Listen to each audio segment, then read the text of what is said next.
সালামু আলাইকুম, শুভ সন্ধ্যা। মানুষ পৃথিবীতে আসে একটা পরিবারের মধ্যে দিয়ে। প্রতিটা প্রাণী থেকে মানুষ এই জন্যই ভিন্ন যে মানুষকে পরিবারের শিক্ষার মাধ্যমে মানুষ হতে হয়। প্রতিটা প্রাণী ন্যাচারালি সেই প্রাণীটা হয়ে যায়।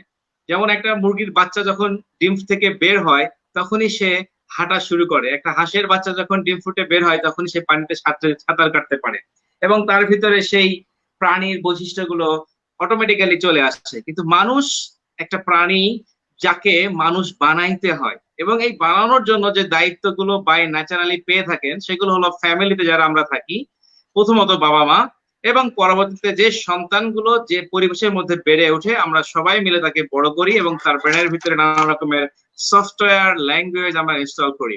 সে কারণে আমাদেরকে বলা হয় হিউম্যান বিং।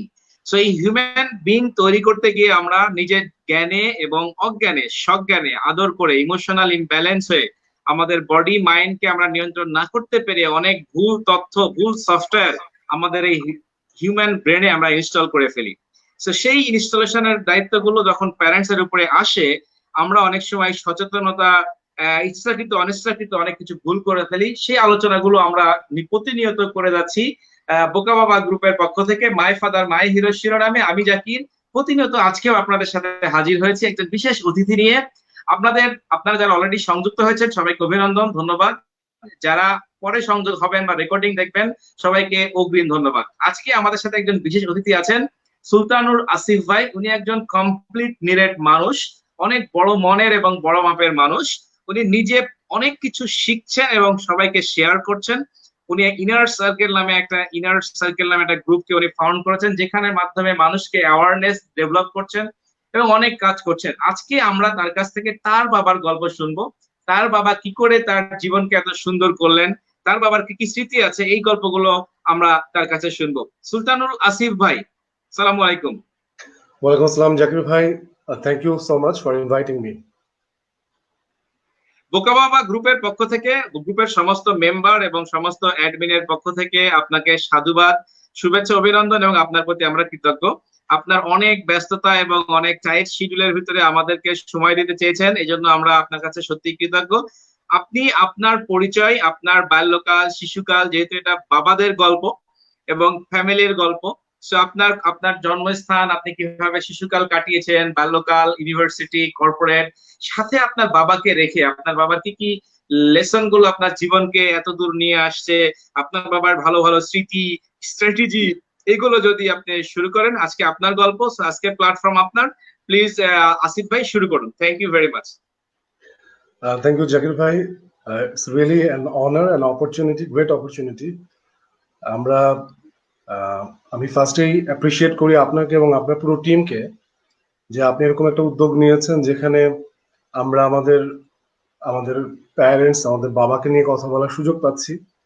অ্যান্ড আমরা মনে করি যে এই যে স্টোরিগুলো মানুষকে আরো বেশি ইন্সপায়ার করবে। যে ধরনের ভ্যালুজ এর কথা আমরা বলি, যে ধরনের প্রিন্সিপালের কথা আমরা বলি, সেই ধরনের লাইফটাকে হোল্ড করতে এবং সেই ধরনের লাইফটাকে লিড করতে, রাইট? সো আমার পরিচয় আপনি অলরেডি দিয়ে দিয়েছেন। আমি আসলে এর সাথে যেটুকু অ্যাড করতে চাই সেটা হচ্ছে যে আমি মনে করি যে I want to be one of the best learners in the world, এটাই আমার পরিচয় হোক।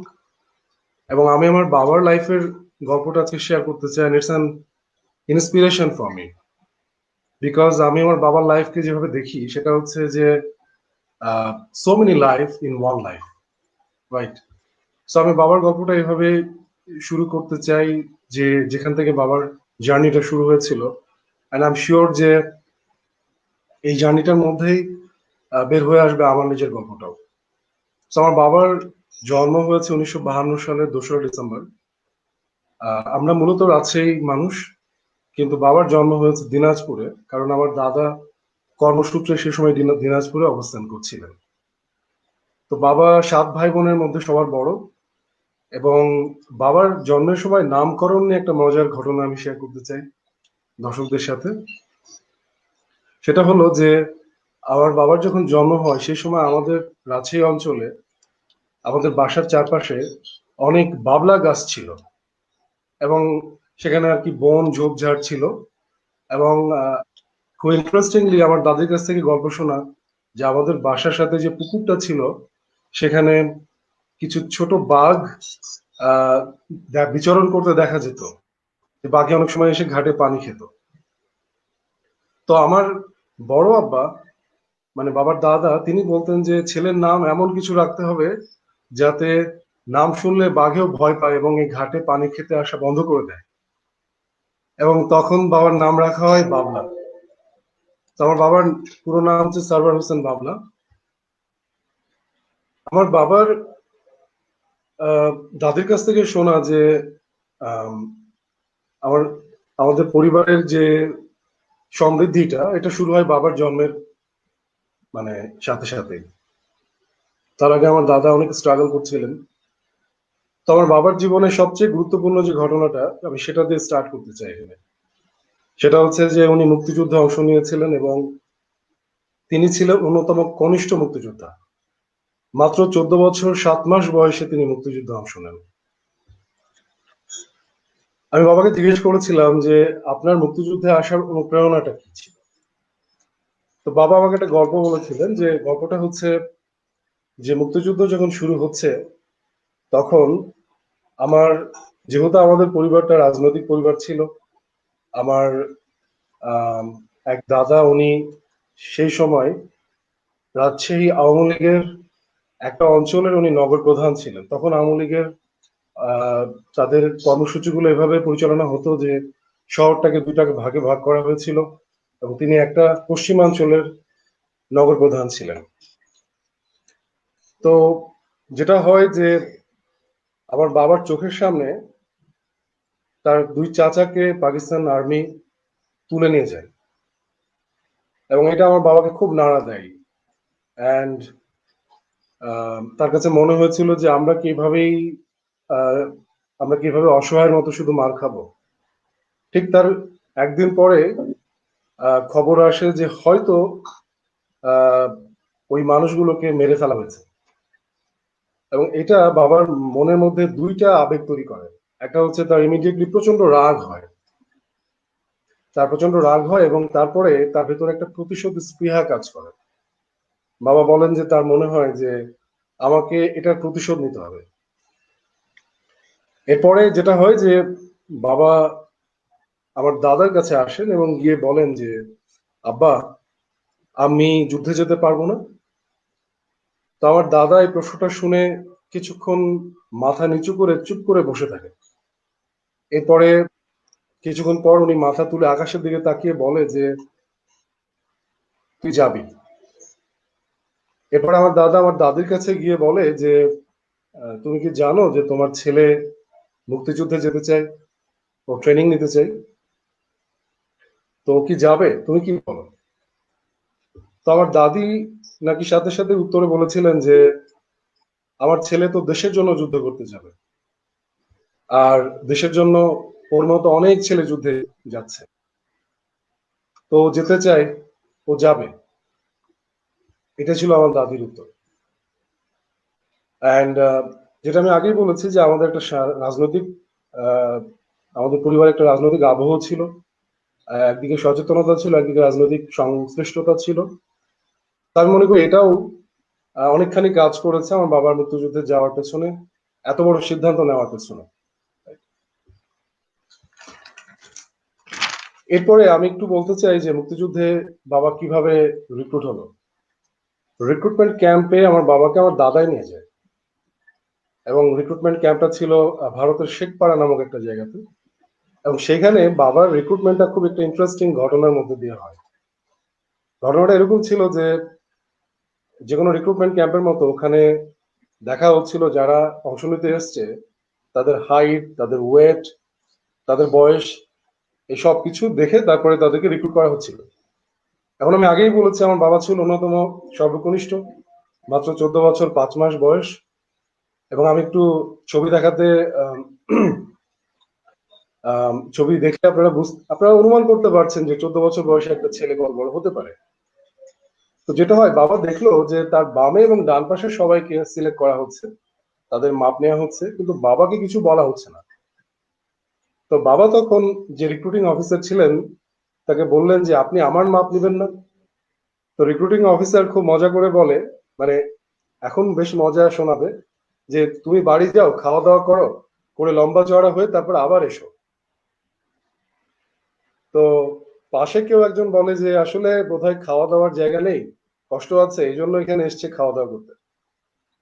তো এটা শুনে বাবার খুব রাগ হয়। বাবা মনে মনে বলে যে ঠিক আছে, আমি তো ট্রেনিং নিতে পারবো না, কিন্তু একে মেরে আমি আমার ট্রেনিংটা শুরু করব এবং শেষ করে যাব। তো তারপরে যেটা হয় যে বাবা খুঁজতে থাকে, যেহেতু রিক্রুটিং অফিসার উচ্চতায় তার চেয়ে অনেক বেশি ছিল, তো বাবা খুঁজতে থাকে এরকম জায়গা কোথায় আছে যেখান থেকে তাকে হাতে পাওয়া যাবে। তো উনি দেখেন যে ওখানে একটা চৌকাঠ ছিল, তো উনি ওই চৌকাঠের উপর গিয়ে দাঁড়ান, and অপেক্ষা করতে থাকেন যে কখন এই রিক্রুটিং অফিসার তার কাছে আসবে। তো কিছু, আচ্ছা এখানে উল্লেখ করে নি, আমার বাবা কিন্তু জুনিয়র বক্সিং চ্যাম্পিয়ন ছিলেন, তখনই উনি জুনিয়র বক্সিং চ্যাম্পিয়ন ছিলেন। তো উনি অপেক্ষা করছেন যে ওনার অপোনেন্টকে কিভাবে ধরাশায়ী করবে। এন্ড ঠিক 15-20 মিনিট পর এই রিক্রুটিং অফিসার ওখানে এসে যখন বাবাকে দেখে যে উনি দাঁড়িয়ে আছে, তো উনি বেশ রেগে যায়। উনি রেগে যেয়ে বলে যে তুই এখানে এখনো দাঁড়িয়ে আছিস, তুই নেমে আয়। এন্ড এইটা বলার সাথে সাথেই যেটা হয় যে বাবা সেই অফিসারকে একটা লেফট হুক করে, এন্ড বেচারা সেখানে মার খেয়ে ওখান থেকেই পড়ে যায়। এবং এটা বড় একটা মানে ইস্যু হয়ে যায়, হুইসেল বাজে, এবং বলা হয় যে এজেন্ট ঢুকে পড়েছে নিশ্চয়ই এখানে। কারণ বুঝতেই পারছেন আপনারা যে এটা মুক্তিযুদ্ধের সময়, তো এরকম একটা সবসময় টেনশন কাজ করে। তাদের সাথে সেখানে ইন্সট্রাক্টর আসেন এবং এসে বলেন যে এই ঘটনাটা কে ঘটিয়েছে, এটা সত্যি করে আমাকে বলেন।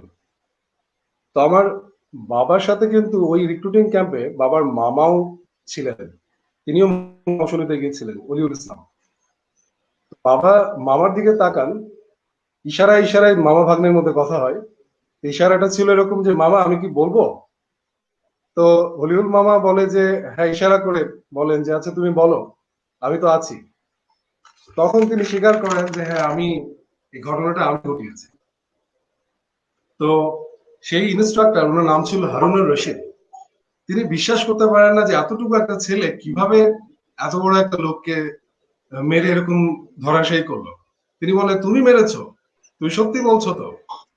এন্ড বাবা বলে যে হ্যাঁ আমি সত্যি বলছি। সে আরো অনেক সাহস নিয়ে খুব গর্ব করে বলে যে আমি সত্যি বলছি, আমি মেরেছি। এবং যেটা হয় যে তারপরে একটা ইতিহাস, বাবা সিলেক্ট হয়ে যান এবং ইন্টারেস্টিংলি সেই রিক্রুটিং অফিসারকে আরো পানিশমেন্ট দেওয়া হয়, তাকে ট্রলিং দেওয়া হয় যে এত ছোট একটা ছেলের কাছে মার খাওয়ার জন্য। তো এইভাবে এইভাবে বাবার হচ্ছে রিক্রুটমেন্ট হয় মুক্তিযুদ্ধে, অন্যতম সর্বকনিষ্ঠ মুক্তিযোদ্ধা হিসেবে। এবং বাবার প্রশিক্ষণ হয় বিহার রাজ্যের চকরিয়া ক্যান্টনমেন্টে, যেখানে বাবার সাথে ওই সময় আরো 6-7 হাজার মানুষ, তরুণ কিশোর বাংলাদেশি, তারা প্রশিক্ষণ নিতে যায়। এবং বাবা ছিলেন তাদের 280 জনের ব্যাচে বাবা ছিলেন, এবং 1 মাস ব্যাপী সেখানে গেরিলা ওয়ারফেয়ারের উপরে প্রশিক্ষণ নেন বাবারা। এবং এখানে যেটা বিশেষভাবে উল্লেখযোগ্য সেটা হচ্ছে বাবা প্রচন্ড সাহসী ছিলেন। ওনার সাহস, ওনার বুদ্ধিমত্তা এবং খুব দ্রুত কিছু শিখে ফেলার একটা ক্ষমতা ছিল, যে জন্য এই 280 জনের মধ্যে থেকে মাত্র 5 জনকে সেই ব্যাচে উন্নততর কমান্ডো ট্রেনিং এর জন্য সিলেক্ট করা হয়, এবং আমার বাবা কিন্তু তাদের মধ্যে একজন ছিলেন। এবং এই প্রশিক্ষণ শেষে বাংলাদেশে ওনারা মুক্তিযুদ্ধে বাংলাদেশের প্রবেশ করেন, এবং বাংলাদেশে প্রথমে উনি রিপোর্ট করেন লালগোলা ক্যাম্পে, সেখানে ক্যাপ্টেন গিয়াসের কাছে। এবং পরবর্তীতে ক্যাপ্টেন গিয়াস ছিলেন 7 নম্বর সেক্টরের 4 নম্বর সাব সেক্টরের কমান্ডার। তো এই 4 নম্বর সাব সেক্টরে বাবা যুদ্ধ করেন, যেটা মূলত চাঁপাইনবাবগঞ্জ, শিবগঞ্জ, ভোলাহাট এবং রাজশাহী এই অঞ্চলটা নিয়ে। এবং মুক্তিযুদ্ধের অনেক ঘটনা আছে। আমি আজকে যেহেতু বাবার পুরো জীবনটা নিয়ে কথা বলবো, এই জন্য অন্য একদিন অন্য কোনো আলোচনায় আমরা ওই অভিযানগুলো নিয়ে হয়তো কথা বলবো। বাবার এই মুক্তিযুদ্ধের এই পর্যায়টা আমি মনে করি যে তার পুরো জীবনেই অনেক বড় একটা প্রভাব রেখেছে। এবং একই সাথে আম, আমি বলবো যে আমি খুবই গর্ববোধ করি যে আমি একজন মুক্তিযোদ্ধার সন্তান, রাইট? কারণ এই মানুষগুলোর এই ছোট ছোট অবদানই কিন্তু আজকে আমাদেরকে এই সুযোগ করে দিয়েছে যে আমরা একটা স্বাধীন দেশে স্বাধীন নাগরিক হিসেবে জীবনযাপন করতে পারছি এবং আমাদের স্বপ্নগুলোকে, আমাদের স্বাদগুলোকে বাস্তবায়ন করতে পারছি। তো এই পর্যায়ে থ্যাংক ইউ ভেরি মাচ। আপনার বাবার খুব সুন্দর গল্প আমরা শুনছিলাম। আমাদের যারা যুক্ত হয়েছেন, জাস্ট আমি একটু তাদেরকে অনার করে নেই। আমাদের সাথে অনেকেই যুক্ত হয়েছেন, আমি জাস্ট নামগুলো একটু বলে নেই, তাহলে ওনারা একটু এনকারেজ ফিল করবেন। আমাদের সাথে যুক্ত আছেন রাজু, ওয়াসিল আহমেদ, রনি, রফিক, ইউএসএ থেকে জাহিদুর রহমান, বকুল হোসেন, আনসার, ফজলুল, আব্দুর রাজ্জাক, আনোয়ার ইব্রাহিম, নুসরাত, সেন্টু, নীলুফা ইয়াসমিন, নাজিবুল হাসান, সিয়াম, জিয়াউর রহমান, জোসনা আলো, ইউনুস বাবু, কোরাইশি ভাই, Palash, Asif Khan, many more. So thank you very much সবাই যারা যুক্ত হয়েছেন। আমরা মূলত এখানে ডিসকাস করি বাবার গল্প। বাবাদের গল্পগুলো থেকে আমরা জানতে চাই কি কি ফ্যামিলি ভ্যালুজ আমাদেরকে আসলে নিজেদের জায়গা থেকে ইমপ্রুভ করতে হবে, যেন আমাদের সন্তানরা একটা সুনাগরিক হিসেবে স্বশিক্ষিত ভালো মনের মানুষ হতে পারেন। আমরা জেনে না জেনে নিজেদের ইমোশন কন্ট্রোল করতে না পেরে সন্তানদেরকে নানান ভুল প্র্যাকটিস আমরা শিখিয়ে থাকি। আমরা সেইগুলো থেকে নিজে বেরিয়ে আসতে চাই এবং সেই কারণে এই গল্পগুলো বলা।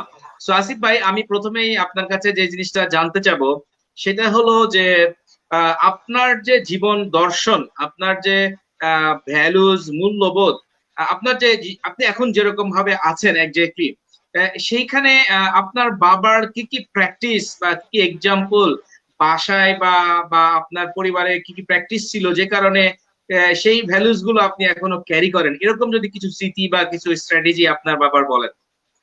ওকে, থ্যাংক ইউ জাকির ভাই।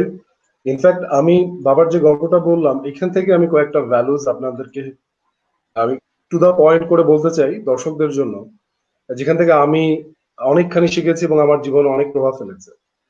এই যে মুক্তিযুদ্ধে যাওয়ার যে ঘটনাটা, এখানে দেখবেন যে একটা জিনিস প্রবলভাবে কাজ করে, সেটা হচ্ছে আম,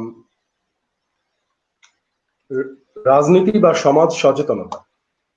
তার মানে আপনি একটা সমাজ বা একটা ভূখণ্ডে বাস করেন, সেই সমাজের প্রতি বা সেই মানুষের প্রতি কিন্তু আমাদের একটা দায়বদ্ধতা আছে, রাইট জাকির ভাই? যেমন আপনি আপনি নিশ্চয়ই এটা আহ, আমি দেখেছি আপনি এটা সবসময় বলেন যে আপনি বুয়েটে পড়াশোনা করেছেন, রাইট? আমি রাজশাহী ইউনিভার্সিটি।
আসিফ ভাই, একটু টেকনিক্যাল কারণে এই ডিসকানেক্ট হয়েছিল, আপনি নিশ্চয়ই শুনতে পাচ্ছেন? জি জাকির ভাই, আমি শুনতে পাচ্ছি। প্লিজ আমি প্লিজ ক্যারি অন। আমাকে শোনা যাচ্ছে? হ্যাঁ, আপনাকে শোনা যাচ্ছে, thank you. Okay. So Zakir ভাই, আমি যেটা বলছিলাম যে বাবার মুক্তিযুদ্ধে যাওয়ার যে ঘটনাটা, এটা কিন্তু আমার জীবনে অনেকখানি প্রভাব ফেলেছে। আমি যখন ঘটনাটাকে দেখি, এক নাম্বার হচ্ছে যে বাবা এখানে তার সামাজিক যে দায়বদ্ধতা বা রাজনৈতিক যে দায়বদ্ধতা সেটার একটা পরিচয় দিয়েছে। এবং আমি এবং আপনি আমরা কিন্তু অনেক ধরনের সামাজিক কাজের সাথে যুক্ত হয়েছে আমাদের জীবনের বিভিন্ন পর্যায়ে।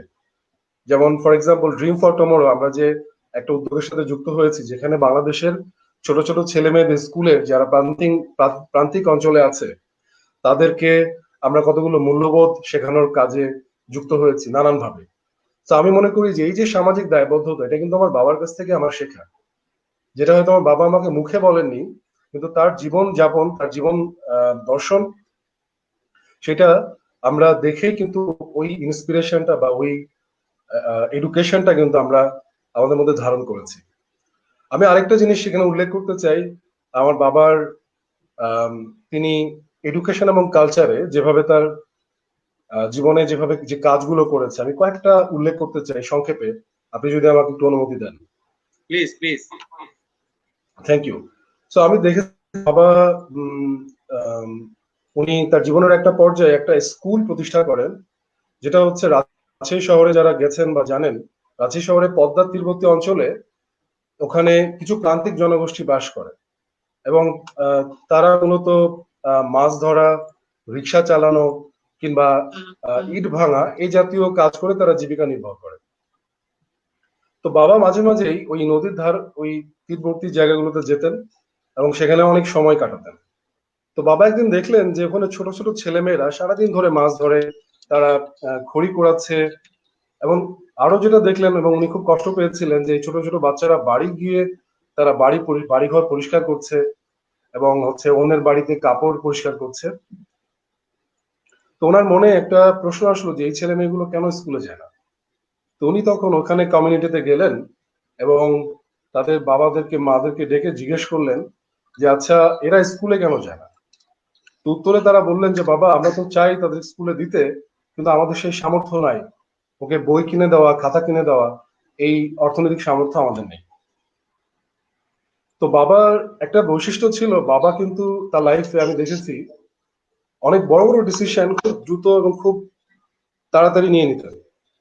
তো উনি তখনই ডিসিশন নিয়ে নিয়েছিলেন এদের জন্য একটা স্কুল করবে, একটা পাঠশালা করবে যেখানে এই বাচ্চারা গিয়ে লেখাপড়া করতে পারে। তো উনি তখন এই বাবাদেরকে বললেন যে আচ্ছা মনে করেন যে ওদের জন্য একটা স্কুল এখানে আমরা খুলে দিলাম, তাহলে আপনি কি এদেরকে স্কুলে পাঠাবেন, তাদেরকে লেখাপড়ার সুযোগ দিবেন?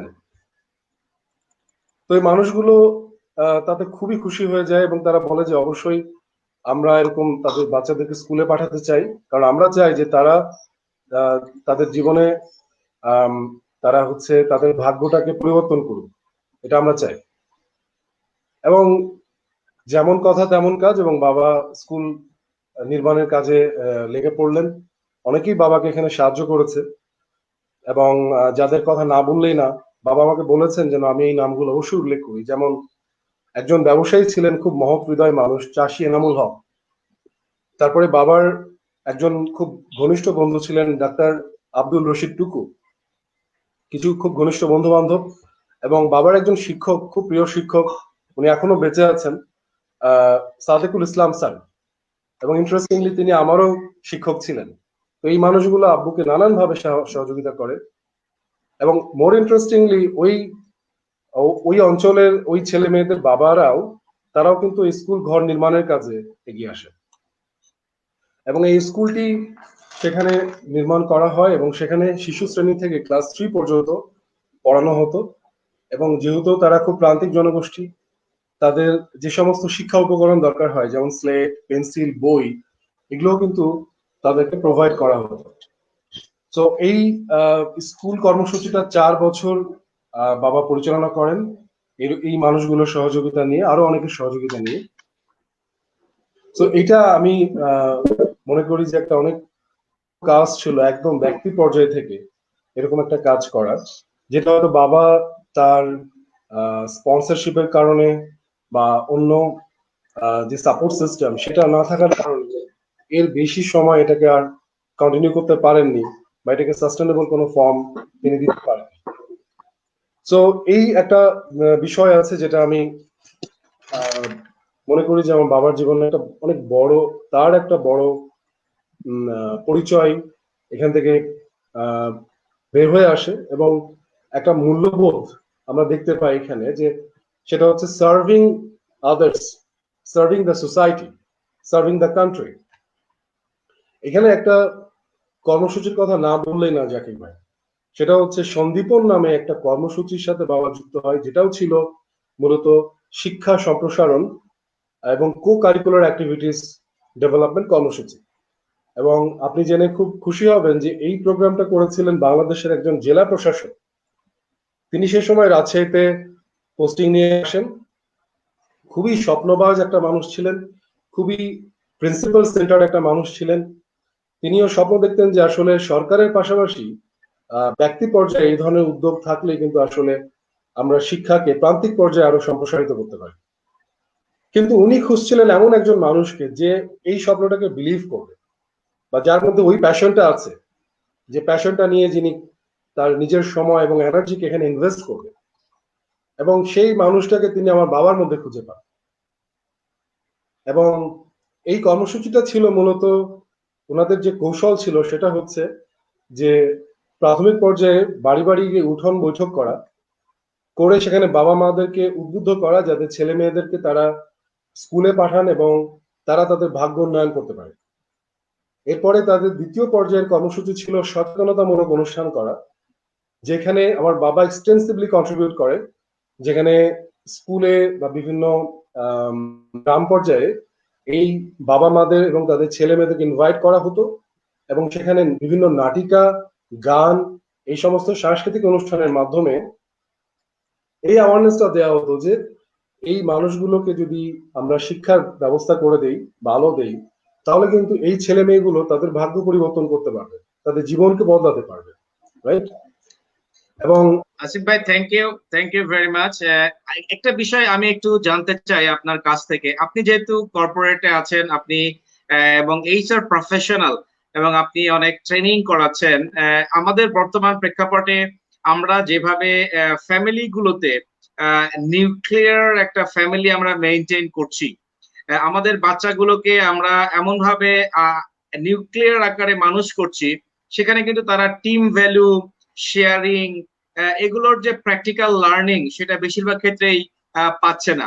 যখন তারা বড় হয়ে কর্পোরেটে আসছে, তখন আমরা নতুন করে তাদেরকে শিখাচ্ছি কিভাবে টিম প্লে করতে হবে, কিভাবে ইমোশনাল ব্যালেন্স করতে হবে, কি করে অ্যাজাইল হতে হবে, রেজিলেন্স হতে হবে। তো আপনার জীবনের, আপনার বাবার অনেক গল্প আমরা শুনলাম। আপনি এক যে ট্রেনার, বা আপনি এক যে গুড লার্নার হিসেবে, আপনার কি মনে হয় যে আমাদের সন্তানগুলোকে ফ্যামিলিতে কোন বয়সে আসলে এই যে ভ্যালু, যেগুলো শেয়ারিং, কেয়ারিং, টিমিং, অ্যাজাইলেন্স বা পারসিভিয়ারেন্স, এগুলো আসলে দেওয়া যায়, বা কিভাবে এজ এ প্যারেন্ট হিসেবে দেওয়া যেতে পারে? আপনার কি মনে হয়? আপনি যদি একটু আলোকপাত করেন এগুলো, আমাদের এখানে অনেক প্যারেন্টস কানেক্টস আছে, তারা এটা একটু তাদের কাজে লাগবে না আর কি, যদি আপনি একটু আলোকপাত করেন বিষয়টা নিয়ে। Thank you so much Zakir ভাই। আহ, খুব চমৎকার একটা ডাইরেকশন দিয়েছেন আপনি। আমার মনে হয় যে আমার এখানে শেয়ার করার মতো গল্প আছে। আমি মনে করি যে আহ, এই যে শিক্ষাটা দেওয়া, যে মূল্যবোধ, এই মূল্যবোধ দেওয়ার শিক্ষাটা আসলে কিন্তু শুরু হয় একদম প্রথম পর্যায় থেকে। মূল্যবোধ আসলে আমরা সন্তান হিসেবে বাবা মার কাছ থেকে আহ এটা মূল্যবোধ এবং এটা তোমাকে শিখতে হবে এইভাবে শিখি না। আমরা আসলে মূল্যবোধটা শিখি আমাদের বাবা মাকে দেখে। তো আমি as a HR training professional এখানে বলতে চাই যে প্যারেন্টসদের জন্য সবচেয়ে বড় দায়িত্ব হচ্ছে প্যারেন্টিং বিষয়টাকে আসলে তাদের এডুকেশন সিস্টেমের মধ্যে নিয়ে আসা। তার মানে প্যারেন্টসরা যদি তাদের প্যারেন্টিং সম্পর্কে স্টাডি করেন, তাদের অ্যাওয়ারনেসটাকে বিল্ড করেন, তাহলে কিন্তু আসলে তারা আরো বেটার প্যারেন্টিং করতে পারবে। আমার বাবা মার সময় কিন্তু এই অ্যাওয়ারনেসটা ছিল না। কিন্তু আই ওয়াজ ভেরি ফরচুনেট যে বাবা মার মধ্যে আমি আহ, তাদের জীবনাচরণের মধ্যে আমি কিছু কিছু জিনিস দেখেছি যেগুলো আমাকে খুবই হেল্প করেছে আমার নিজের পার্সোনাল ভ্যালুস গুলোকে সেখান থেকে পিক করতে। যেমন আম, আমি আমার বাবা মাকে দেখেছি সব সময়, আপনি বললেন টিম ওয়ার্কের কথা। তো আমি আমার পার্সোনাল লাইফ থেকে উদাহরণ দিই যে আমি কিভাবে শিখেছি। আমি আমার বাসায় সবসময় দেখতাম যে আমার বাবা বা মা, তারা দুজনাই এই ব্যাপারে তাদের মধ্যে একটা কনসিস্টেন্সি ছিল, বা একটা এক ধরনের আমি বলবো যে অ্যালাইনমেন্ট ছিল। সেটা হচ্ছে যে কোনো বিষয়, সেটা কোনো খাবার হোক, সেটা কোনো আম, কোনো উৎসব হোক, অনুষ্ঠান হোক, বাবা মা কিন্তু সবসময় চাইতেন যাতে আমরা আমি আমার ভাই বোনদের সাথে এটা শেয়ার করি, বা আহ, আমি হচ্ছে আমরা সবাই মিলে ওই উৎসবটা বা অনুষ্ঠানটায় অংশগ্রহণ করি। এটার ফলে যেটা হয়েছে, আমরা একটা ইনক্লুসিভ একটা এনভায়রনমেন্টে বড় হয়েছি, যেখানে আমরা শিখেছি যে কিভাবে সবাইকে নিয়ে আসলে কাজ করতে হয়, রাইট? সো আমার যেমন মনে আছে যে যখনই কোনো ভালো খাবার নিয়ে আসতো, ছোট ছিলাম, অনেক সময় আমার ভিতরে এই টেন্ডেন্সি ছিল বা আমার বোনের ভিতরে এরকম কাজ করতো, বাচ্চাদের মধ্যে এগুলো অনেক সময় করে, যে আচ্ছা আমি খাবো, এটা আমার খুব ভালো লাগছে। কিন্তু আমার বাবা বা মা সবসময় আমাদেরকে ইন্সপায়ার করতেন যে আমি যেন, আমি চিন্তা না করে আমরা চিন্তা করি, যে আমি যেন আমার আমার কাছে যদি খুব অল্প একটা জিনিস থাকে, সেটা আমি আমার বোনের সাথে শেয়ার করি। তাই মনে করি যে এই যে ইনক্লুশন বা ইনক্লুসিভ যে মাইন্ডসেট বা এই যে কোলাবোরেটিভ যে মাইন্ডসেট, এটা কিন্তু আমি আমার পরিবার থেকেই পেয়েছি, নাম্বার ওয়ান। নাম্বার টু হচ্ছে, একটা জিনিস উল্লেখ করতে চাই যে আমার বাবার লাইফে আমি দেখেছি, আমার মায়ের লাইফে দেখেছি যে আমাদের পরিবারে সব সময় আমাদের আহ, বিভিন্ন অনুষ্ঠানে বা প্রোগ্রামে সবাইকে ডাকা হতো, যেমন সেলিব্রেট করা হতো। যেমন ফর এক্সাম্পল আমাদের কোনো জন্মদিন, এই জন্মদিনটা সেলিব্রেট করা হতো। আমার আম, আমার চাচাতো বোন, আমার ফুফাতো বোন তারা আসতো, আমার মামাতো বোন তারা আসতো, আমার ফুপু, আমার চাচি, এরা সবাই অংশ নিত, বা আমাদের যারা প্রতিবেশী তাদেরকে ইনভাইট করা হতো। এই যে বিষয়টা ছিল, যেটা কিন্তু আমরা এখন খুব মিস করছি আমাদের এই মডার্ন ফ্যামিলি গুলোতে। কিন্তু আমরা এটা পেয়েছি, এবং এই ইনক্লুশনের ফলে যেটা হয়েছে, আমরা তখন থেকেই এই মূল্যবোধটা নিয়ে বড় হয়েছি যে neighbour is important, right? Your family, other members are important. এটা কিন্তু শুধু আপনার বাবা মা আর আপনি না, এটা কিন্তু ইজ বিয়ন্ড দ্যাট। ফলে এই যে ইনক্লুসিভ যে মাইন্ডসেট, সেটা কিন্তু এখান থেকে তৈরি হয়েছে। তো আপনার প্রশ্নের আমি উত্তর দিব যে আজকে যারা বাবা মা আছেন, তাদেরকে ইনক্লুসিভ এনভায়রনমেন্টটা ক্রিয়েট করতে হবে।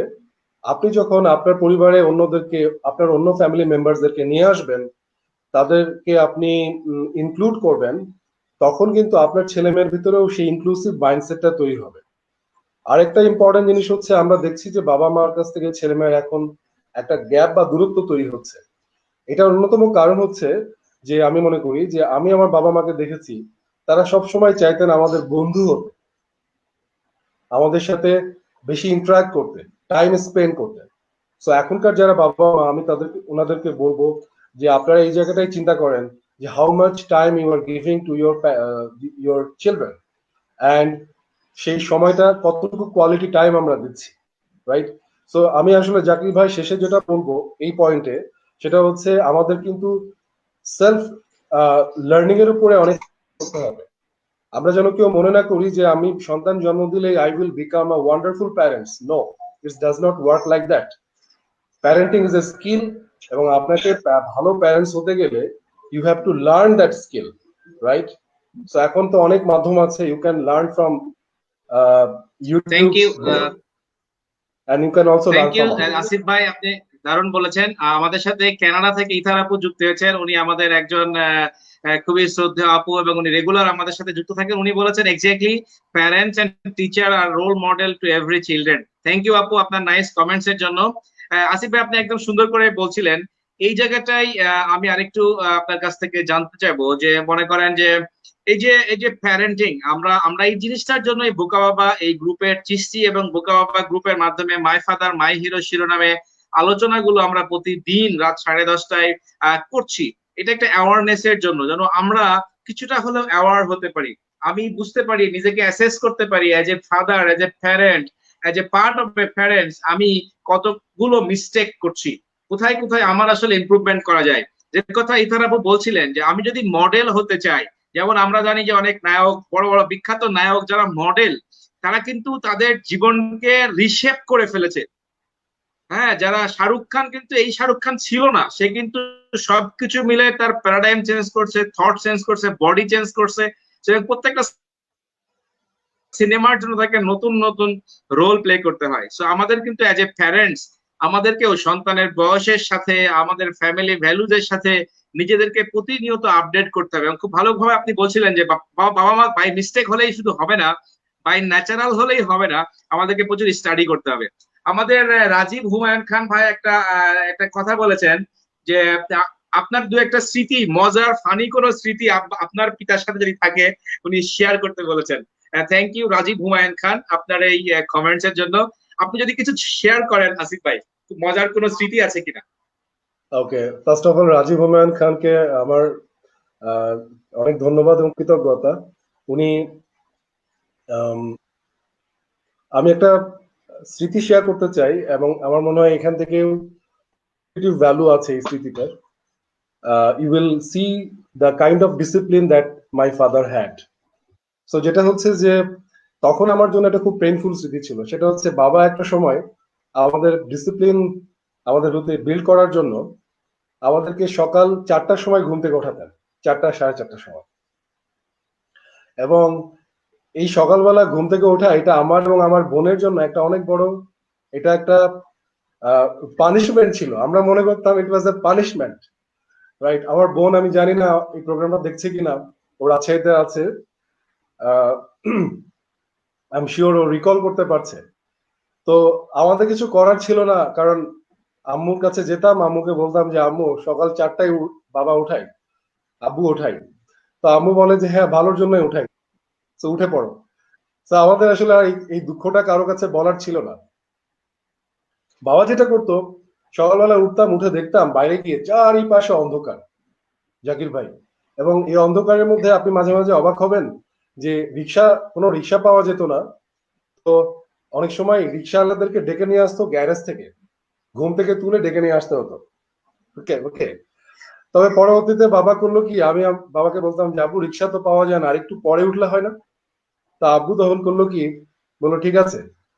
তো পরদিন আব্বু করলো কি, আগে থেকে রিক্সা ঠিক করে ফেললো যে 4টার সময় রিক্সা বাড়ির সামনেই থাকবে। So it was like that. And যেটা হলো যে বাবা ওই অন্ধকারের মধ্যে আমাকে এবং আমার বোনকে নিয়ে, বাসা থেকে নদীর ধারটা ছিল প্রায় 7 মিনিটের একটা দূরত্ব। তো অন্ধকারের মধ্যে আমাদেরকে নিয়ে তিনি রিক্সায় করে যেতেন এবং আমাদেরকে নদীর ধারে নিয়ে গিয়ে খোলা আকাশে, খোলা বাতাসের মধ্যে উনি কতগুলো শারীরিক অনুশীলন আমাদেরকে দিয়ে করাতেন, ব্যায়াম এক্সারসাইজ করাতেন।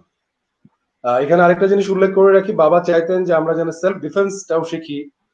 তো যেহেতু উনি নিজে বক্সার ছিলেন, উনি কিন্তু রাজশাহী আহ, আহ, জেলা বক্সিং চ্যাম্পিয়নশিপে দুইবার কিন্তু চ্যাম্পিয়ন, এবং জেলা পর্যায়ে এবং মহানগর পর্যায়ে একবার চ্যাম্পিয়ন। তো উনি এটাও আমাদের শেখাতেন, আমাকে শেখাতেন এবং আমাকে বলতেন যে তুমি আমাকে মারো, হিট করো আমাকে। তো আমি খুব ছোট মানুষ, কিন্তু আমার কাছে একটা জিনিস মনে হতো যে আমি আব্বুকে কিভাবে হিট করবো, তা আব্বু যদি ব্যথা পেয়ে যায়, রাইট? তো আমি কোনোভাবে আব্বুকে হিট করতে পারতাম না। সো ইটস লাইক যে আমি হাতটা নিয়ে যেতাম, কিন্তু তার কাছে গিয়ে তারপরে আমার হাতটা ওখানে আটকে যেত, একটা অদৃশ্য শক্তি এসে আমার হাতটা ধরে ফেলতো। আমার কাছে এরকম মনে হতো। তো যেটা হতো যে বাবা এই জিনিসটা মানে অনেক দিন ধরে আমাদেরকে এই অভ্যাসটার সাথে উনি এই প্র্যাকটিসটা করে গেছেন, রাইট? সো এখান থেকে যেটা হয়েছে যে বাবার যে সাইডটা এখান থেকে বের হয়ে আসে সেটা হচ্ছে ডিসিপ্লিন, রাইট? এবং এই ডিসিপ্লিনটা সত্যি কথা বলতে জাকির ভাই, আমি নিজে মনে করি যে আমি আমার বাবার মতো ওই ডিসিপ্লিনটা আমার লাইফে প্র্যাকটিস করতে পারিনি, কিন্তু আমি এটাকে খুবই হাইলি ভ্যালু করি এবং আমি এখনো চেষ্টা করে যাচ্ছি যে আমার লাইফে এই ডিসিপ্লিনটাকে নিয়ে আসতে। সো এখানে আমি যে জিনিসটা রিলেট করব আপনার প্রোগ্রামের থিমের সাথে, যে এই যে ডিসিপ্লিন, এই ডিসিপ্লিনটা আমাদের আহ, বাবা মার কাছ থেকেই কিন্তু সন্তান শিখবে। আমি এখন অনেক ইয়াং জেনারেশনকে দেখি যারা অনেক রাত জেগে তারা সোশ্যাল মিডিয়াতে থাকে বা পড়াশোনা করে, স্যাক্রিফাইসিং দেয়ার হেলথ। এবং আমি রিসেন্টলি একটা বিজ্ঞাপন দেখছিলাম, যে বিজ্ঞাপনটা দেখে আমি খুব কষ্ট পেয়েছি। যেখানে বলছে ছোট্ট একটা বাচ্চা, যার মা তাকে জিজ্ঞেস করছে তুমি কেন রাত জেগে পড়ছো, তো বাচ্চা উত্তর দিচ্ছে যে রাত জেগে আমি যদি না পড়ি আমি কিভাবে ডাক্তার হব। তো জাকির ভাই, আমি ব্যক্তিগতভাবে মনে করি যে এটা আমরা একটা রং মেসেজ দিচ্ছি একটা জেনারেশনকে, এবং এটা কিন্তু আসলে এগেইনস্ট ডিসিপ্লিন। সো আমার মেসেজটা হচ্ছে এখানে যে আমি আমার বাবার কাছ থেকে যেটা শিখেছি, যে বাবা মা যদি সন্তানকে ডিসিপ্লিন শেখাতে চাই, তাহলে বাবা মাকে রোল মডেল হতে হবে, যেটা আমাদের ইথার খুব রাইটলি বলেছে। বাবা মাকে সেই ডিসিপ্লিনটা আগে ডেমনস্ট্রেট করতে হবে। তার স্লিপিং টাইম, তার সকালবেলা ঘুম থেকে ওঠার সময়, তার ফুড হ্যাবিট অ্যান্ড তার টোটাল লাইফস্টাইল, এই জায়গায় একটা ডিসিপ্লিন বাবা বাবা মাকেই ডেমনস্ট্রেট করতে হবে, রাইট? যেটা আমি আমার বাবার কাছ থ্যাংক থেকে ইউ এবং মার আসিফ কাছ ভাই, থেকে পেয়েছি। Thank you very much. আমাদের সাথে পরে অনেকেই যুক্ত হয়েছেন। রাজু ভাই আসসালামু আলাইকুম বলেছেন। ওয়ালাইকুম আসসালাম। আমাদের সাথে আহ, আমাদের সাথে কণিকা নীলাঞ্জনা বলেছেন, শান্ত ভাইয়া মিস ইউ। আপনাকে অনেক মিস করেছেন কণিকা নীলাঞ্জনা। আসিফ ভাই, thank you Kanika, thank you so much. তো বিপাশা আছেন এবং বিপাশা বলছে really so important, we have to learn about parenting. Thank you Bipasha, thank you very much. এবং খেলাধুলার কিছু মেমোরি বলতে পারো। আচ্ছা মামা, আপনার আব্বার মেমোরি বলতে বলেছেন। সেন্টু যুক্ত হয়েছেন, সেন্টু বলেছেন দেখছেন। জাকির ভাই, এবং বিপাশা হচ্ছে আমার রাজীব হুমায়ুন খান বলেছেন your father was pro athlete and awesome, awesome. Thank you very much. Aminur Rahman যুক্ত হয়েছেন। আমিনুর রহমান বলেছেন যে প্রিয় মুখ জাকির এবং শান্ত ভাই অনেক প্রাণবান। রাজশাহীতে আপনাকে দেখেছে, ও আমার ফ্রেন্ড আমিনুর। ছোটবেলায় আপনি অনেক হাঁটতেন, এটা ও বলছে আর কি। Oh, that's wonderful. মর্জিনা আসলে জাকির পারভিন, ভাই, the world is so small. Right. Right. Marjina Thank Parvin you, Moli, Aminul, for ওয়ালাইকুম getting connected. আসসালাম। থ্যাংক ইউ ভাইয়া, রাইট। এবং কনিকা আবার বলেছেন যে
প্রতিদিনের মতো আজকেও আমরা কথা বলছি সুলতানুর আসিফ ভাইয়ের সঙ্গে।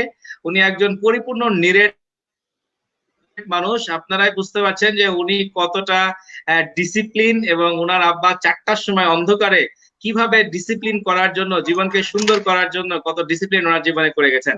আসিফ ভাই, এই জায়গায় আমি আরেকটা জিনিস আপনার কাছে জানতে চাই। বর্তমান সমাজ আসলে ডিজিটাল, এবং এখানে এত গ্যাজেট এবং এত কিছু রয়ে গেছে যে আসলে, এবং গ্যাজেট যারা বানাচ্ছে, গেম যারা বানাচ্ছে, তারাও কিন্তু মানুষের ব্রেনটাকে অ্যানালাইসিস করছে কি করে একটা বাচ্চার ব্রেনকে সে অ্যাট্রাক্ট করবে, এবং বাচ্চা জন্মগ্রহণ পরেই যেন তার গেমটা খেলে, এটাই তাদের প্রয়াস। তারা কিন্তু সেভাবেই গেমগুলো তৈরি করছে। সো অ্যাজ এ প্যারেন্ট হিসাবে আমরা তো আমাদের সন্তানকে রোবট বানাতে চাই না, কিন্তু আমাদের সমাজে কিন্তু ঘরে ঘরে রোবট তৈরি হয়ে গেছে। তারা মানুষের সাথে আর কথা বলে না। 4-5 কাজিন একসাথে হলে 4-5 জনের হাতে 5টা মোবাইল, সবাই যার যার মতো গেম খেলে, এবং তারা পারলে ওই মোবাইলের ভিতরে কাজিনের সঙ্গে পাবজি খেলে কথা বলে, ভার্চুয়ালি কথা বলতে চায়, রিয়েলিটি কথা বলতে চায় না। সেক্ষেত্রে প্যারেন্ট হিসাবে আপনি যদি কিছু কৌশল বলেন যে কি করে আসলে এই যে ডিজিটাল গ্যাজেট থেকে মানুষের সাথে সম্পর্ক তৈরি করার জন্য বাবা মা সন্তানদের কি করতে পারে, কি প্র্যাকটিস হতে পারে ফ্যামিলিতে, যদি একটু আলোকপাত করেন। ওকে, খুব কঠিন প্রশ্ন আমার জন্য জাকির ভাই, because I am not a father, but but however আমি চেষ্টা করছি আপনাদের মতো কিছু মানুষদের সাথে আপনাদের অভিজ্ঞতা দেখে অ্যান্ড আমার যেটুকু আন্ডারস্ট্যান্ডিং আমি সেটা শেয়ার করছি। ফার্স্ট অফ অল জাকির ভাই, আমি যেটা মনে করি যে আহ, আপনি যদি স্কুলের দিকে তাকান, বা আপনি যদি কলেজের দিকে তাকান, কলেজ বা স্কুল লাইফে আমরা অনেক ডিসিপ্লিন ছিলাম, রাইট? যে ডিসিপ্লিনটা আমরা হয়তো ইউনিভার্সিটি লাইফে এসে অনেকটা হারিয়েছি। স্কুলে আমরা কেন ডিসিপ্লিন ছিলাম? তার রিজন হচ্ছে স্কুলে একটা ডিসিপ্লিন ছিল, একটা কালচার ছিল। স্কুল আপনাকে একটা বাউন্ডারি সেট করে দিয়েছিল যে আপনি এইখানে এই বাউন্ডারির মধ্যে এসে আপনি কি করতে পারবেন, কি করতে পারবেন না। নাও প্যারেন্টসরা যে জায়গাটায় ভুল করে, এটা আমার অবজারভেশন, যারা এটা করেন না আমি জানি অনেকেই they are very good parents, I really appreciate them. So আমি তাদের জন্য বলছি যাদের এই অ্যাওয়ারনেস। প্যারেন্টসরা যেটা ভুল করেন, তারা ছেলে মেয়েকে এত বেশি ভালোবেসে ফেলেন, আই মিন এত বেশি তারা ইমোশনালি কানেক্টেড থাকেন। অফকোর্স অল প্যারেন্টস লাভ দেয়ার কিডস, কিন্তু ইমোশনালি এত কানেক্টেড থাকে যে তারা এই ইমোশনের কারণে তারা রাইট ডিসিশন গুলো, ডিসিপ্লিন গুলো, বাউন্ডারি গুলো সেট করতে পারেন না। আই এম শিওর যে এটা আপনি আমার সাথে একমত হবেন, বিকজ আই নো যে আপনি প্যারেন্টিং এর উপরে ইউ আর সার্টিফাইড, এটা নিয়ে আপনি অনেক কাজ করছেন। সো আমার যেটা সাজেশন সেটা হচ্ছে একটা বাউন্ডারি সেট করে দেওয়া। বাউন্ডারি সেট করে দেওয়া, ফর এক্সাম্পল আমি যদি আমার একজন খুব সুরি জাভেদ পারভেজ ভাইয়ের উদাহরণ দিই। জাভেদ পারভেজ ভাই রিসেন্টলি একটা অনুষ্ঠানে এসে ব্যক্তিগত আলাপচারিতায় শেয়ার করছিলেন যে what he believes and sometimes practice, যে বাচ্চা সময় মতো খাবে না, বাচ্চা হয়তো গেমস খেলছে বা অন্য কিছু সে আগ্রহী। তো ওনার ফিলোসফিটা হচ্ছে যে বাচ্চাকে একটা সময় বেঁধে দেন যে এই সময়ের মধ্যে তোমাকে তোমার দুপুরের খাবারটা বা রাতের খাবারটা খেতে হবে। তুমি যদি এই সময়ের মধ্যে না খাও তাহলে তুমি নেক্সট সময়ের আগে তুমি আর কোনো খাবার পাবে না। এখন আমার প্রশ্ন হচ্ছে প্যারেন্টসদের কাছে, ক্যান ইউ ডু দ্যাট? আপনি যদি এটা করতে পারেন, certainly your kids they will learn discipline, right? কিন্তু অবশ্যই এটা আপনাকে করতে হবে in a proper manner, right? আমরা অনেক সময় আহ, তাদেরকে অনেক বেশি, যেহেতু আমরা ইমোশনালি কানেক্টেড, আমরা প্যাম্পার করে ফেলি, তাদেরকে আমরা যা চাই তারা তাই দিয়ে দিই। আবার অনেক সময় আমরা এই ডিসিপ্লিন গুলো, এই বাউন্ডারি গুলো সেট করতে পারি না। সো আমার সবার জন্য সাজেশন থাকবে এটাই যে আমরা আপনাকে ওয়ার্ডটা হয়তো বলছি আমি যে কি করা উচিত, বাট কিভাবে করবেন সেটা কিন্তু আমি বলতে পারছি, because I am not a father, আমি নিজে এটা এক্সপিরিয়েন্স করিনি।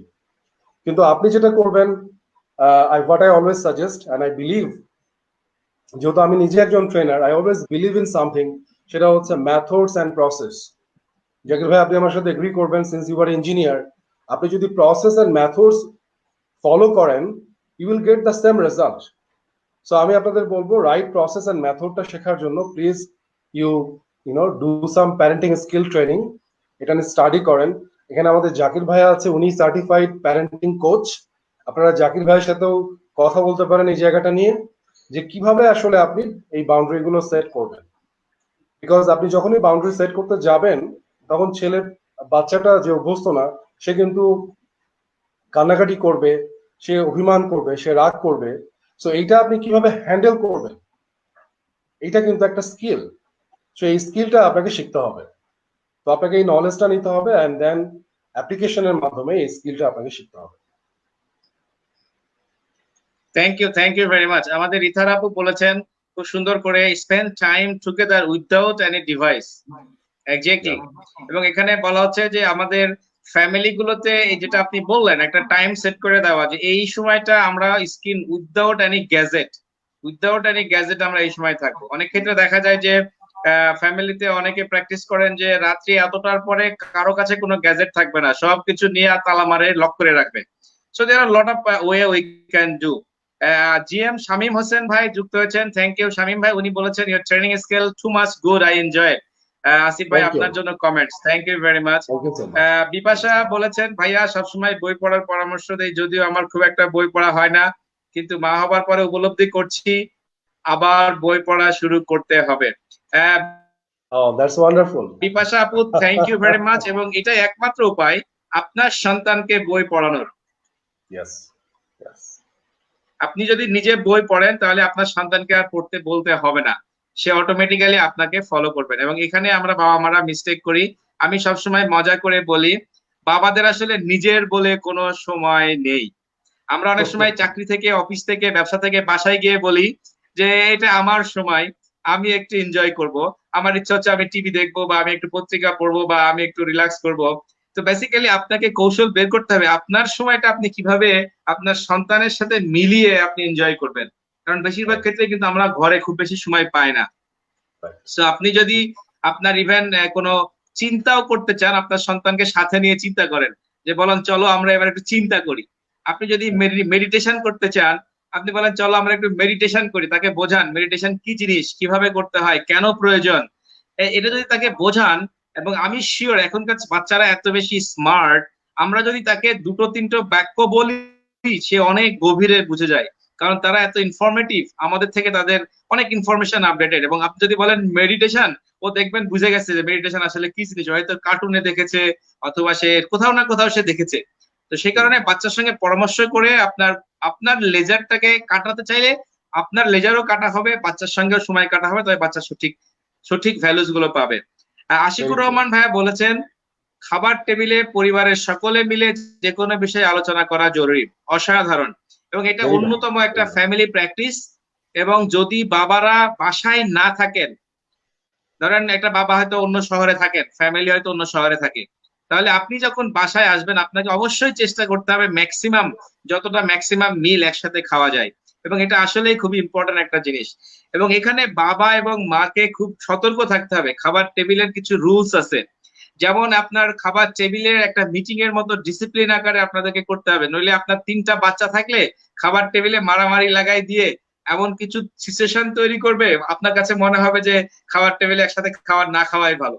সো আপনাকে ইমোশনালি ব্যালেন্স হইতে হবে এবং প্রচন্ড প্রিন্সিপাল ওরিয়েন্টেড হইতে হবে। কারো প্রতি এক্সট্রা বায়াসনেস দেখানো যাবে না, কারো কারো কারো প্লেটে মাথা দিবেন, কারো প্লেটে দিবেন না, এটার একটা নিয়ম থাকতে হবে।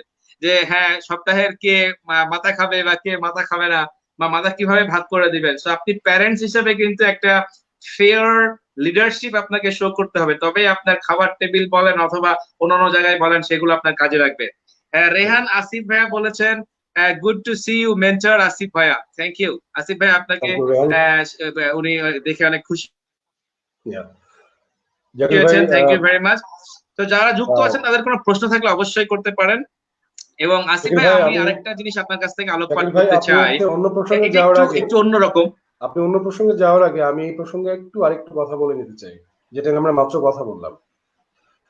ইথারাপু যেটা বলেছে ডিভাইসের কথা, এই জায়গাটা একটু না বললেই না। আমি যেটা যে দেয়ার ইজ এ রিসার্চ যে একটা বাচ্চার কতটুকু স্ক্রিন টাইম হওয়া উচিত এবং কোন বয়সে তার স্ক্রিন টাইম হওয়া উচিত। আমি আমার যারা এখানে প্যারেন্টস আছেন দেখছেন বা যারা উড বি প্যারেন্টস, আমি আপনাদের সবাইকে রিকোয়েস্ট করব যে প্লিজ আপনারা এই বিষয়টা একটু স্টাডি করেন, একটু অ্যাওয়ারনেস নেন, যাতে করে আপনি এই জায়গাটাই ঠিক থাকেন। Number one.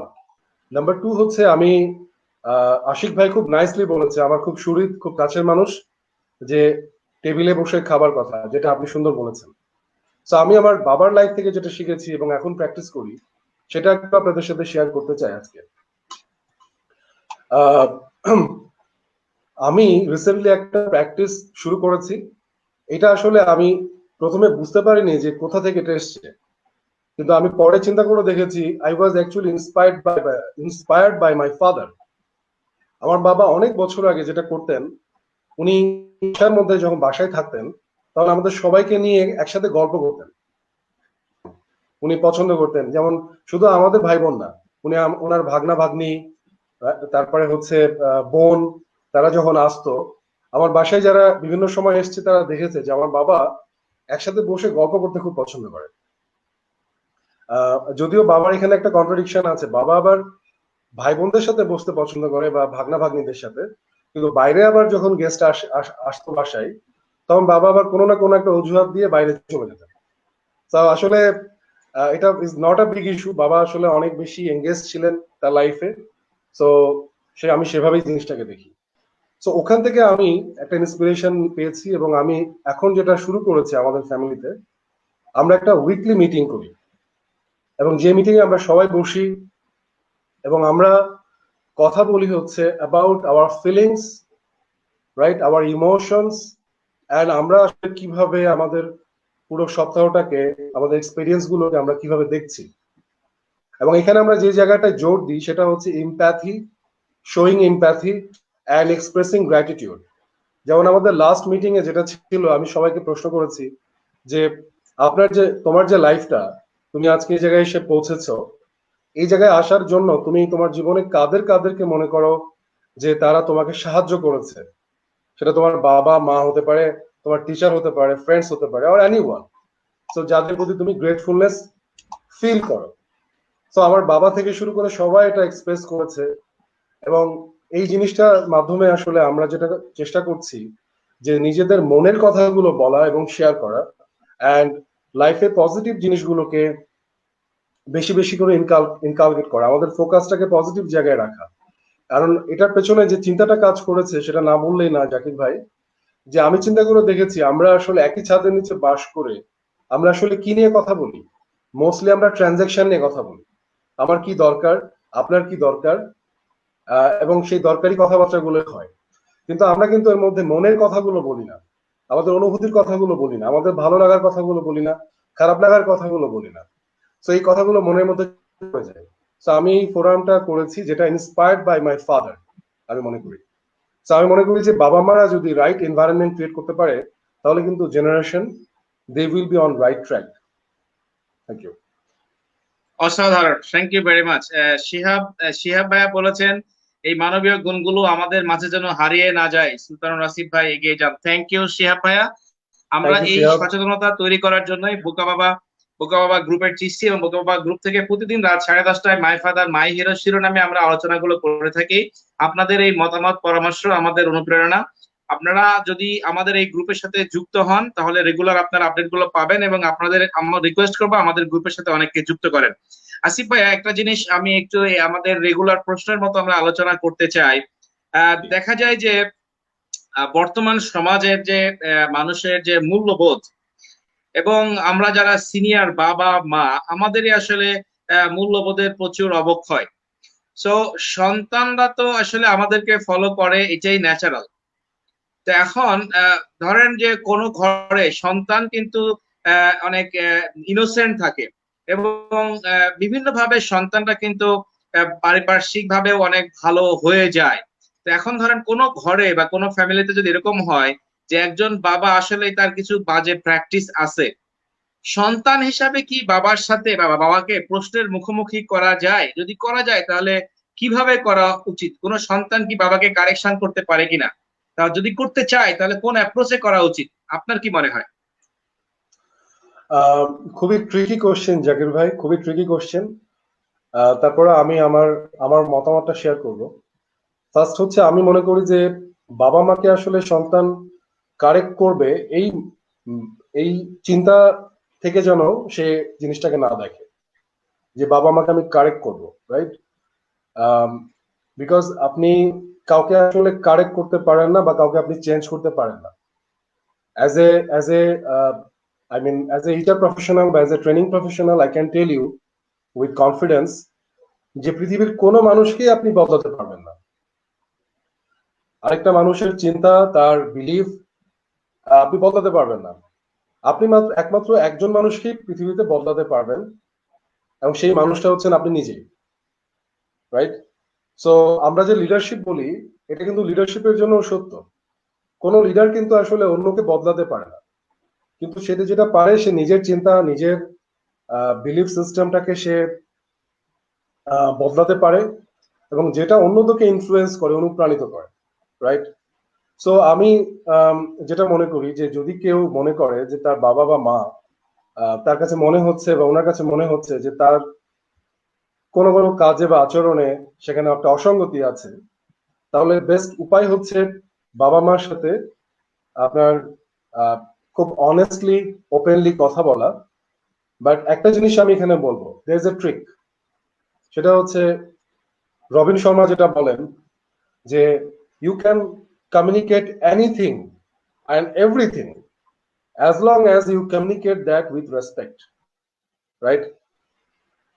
সো বাবার সাথে কথা বলার সময় খেয়াল রাখতে হবে আমার টোন, ওয়ার্ডস, আমার বডি ল্যাঙ্গুয়েজ কোনোটাই যেন আমার বাবাকে হার্ট না করে। তিনি যেন কখনো ফিল না করেন যে আমি সন্তান হয়ে তাকে শেখাতে যাচ্ছি, কারণ শেখাতে যাচ্ছি এটা ফিল করলে তিনি কিন্তু এটা শুনবেন না, রাইট? সো এটা আমাদের হিউম্যান সাইকোলজি, হিউম্যান নেচারটা এরকম, যে কেউ শেখাচ্ছে এটা বড়রা আমাদের সোসাইটিতে কিন্তু নিতে পারে না।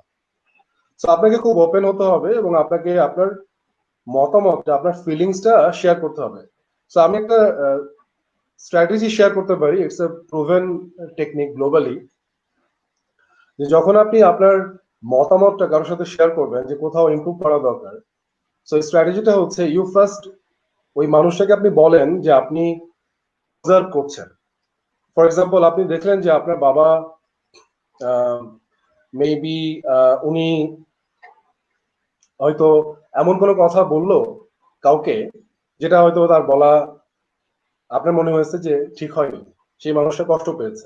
মেবি সেটা আপনার মা, যে আপনার বাবা আপনার মাকে এমন একটা কথা বললো যেটা আপনার কাছে মনে হলো যে মা কষ্ট পেয়েছে।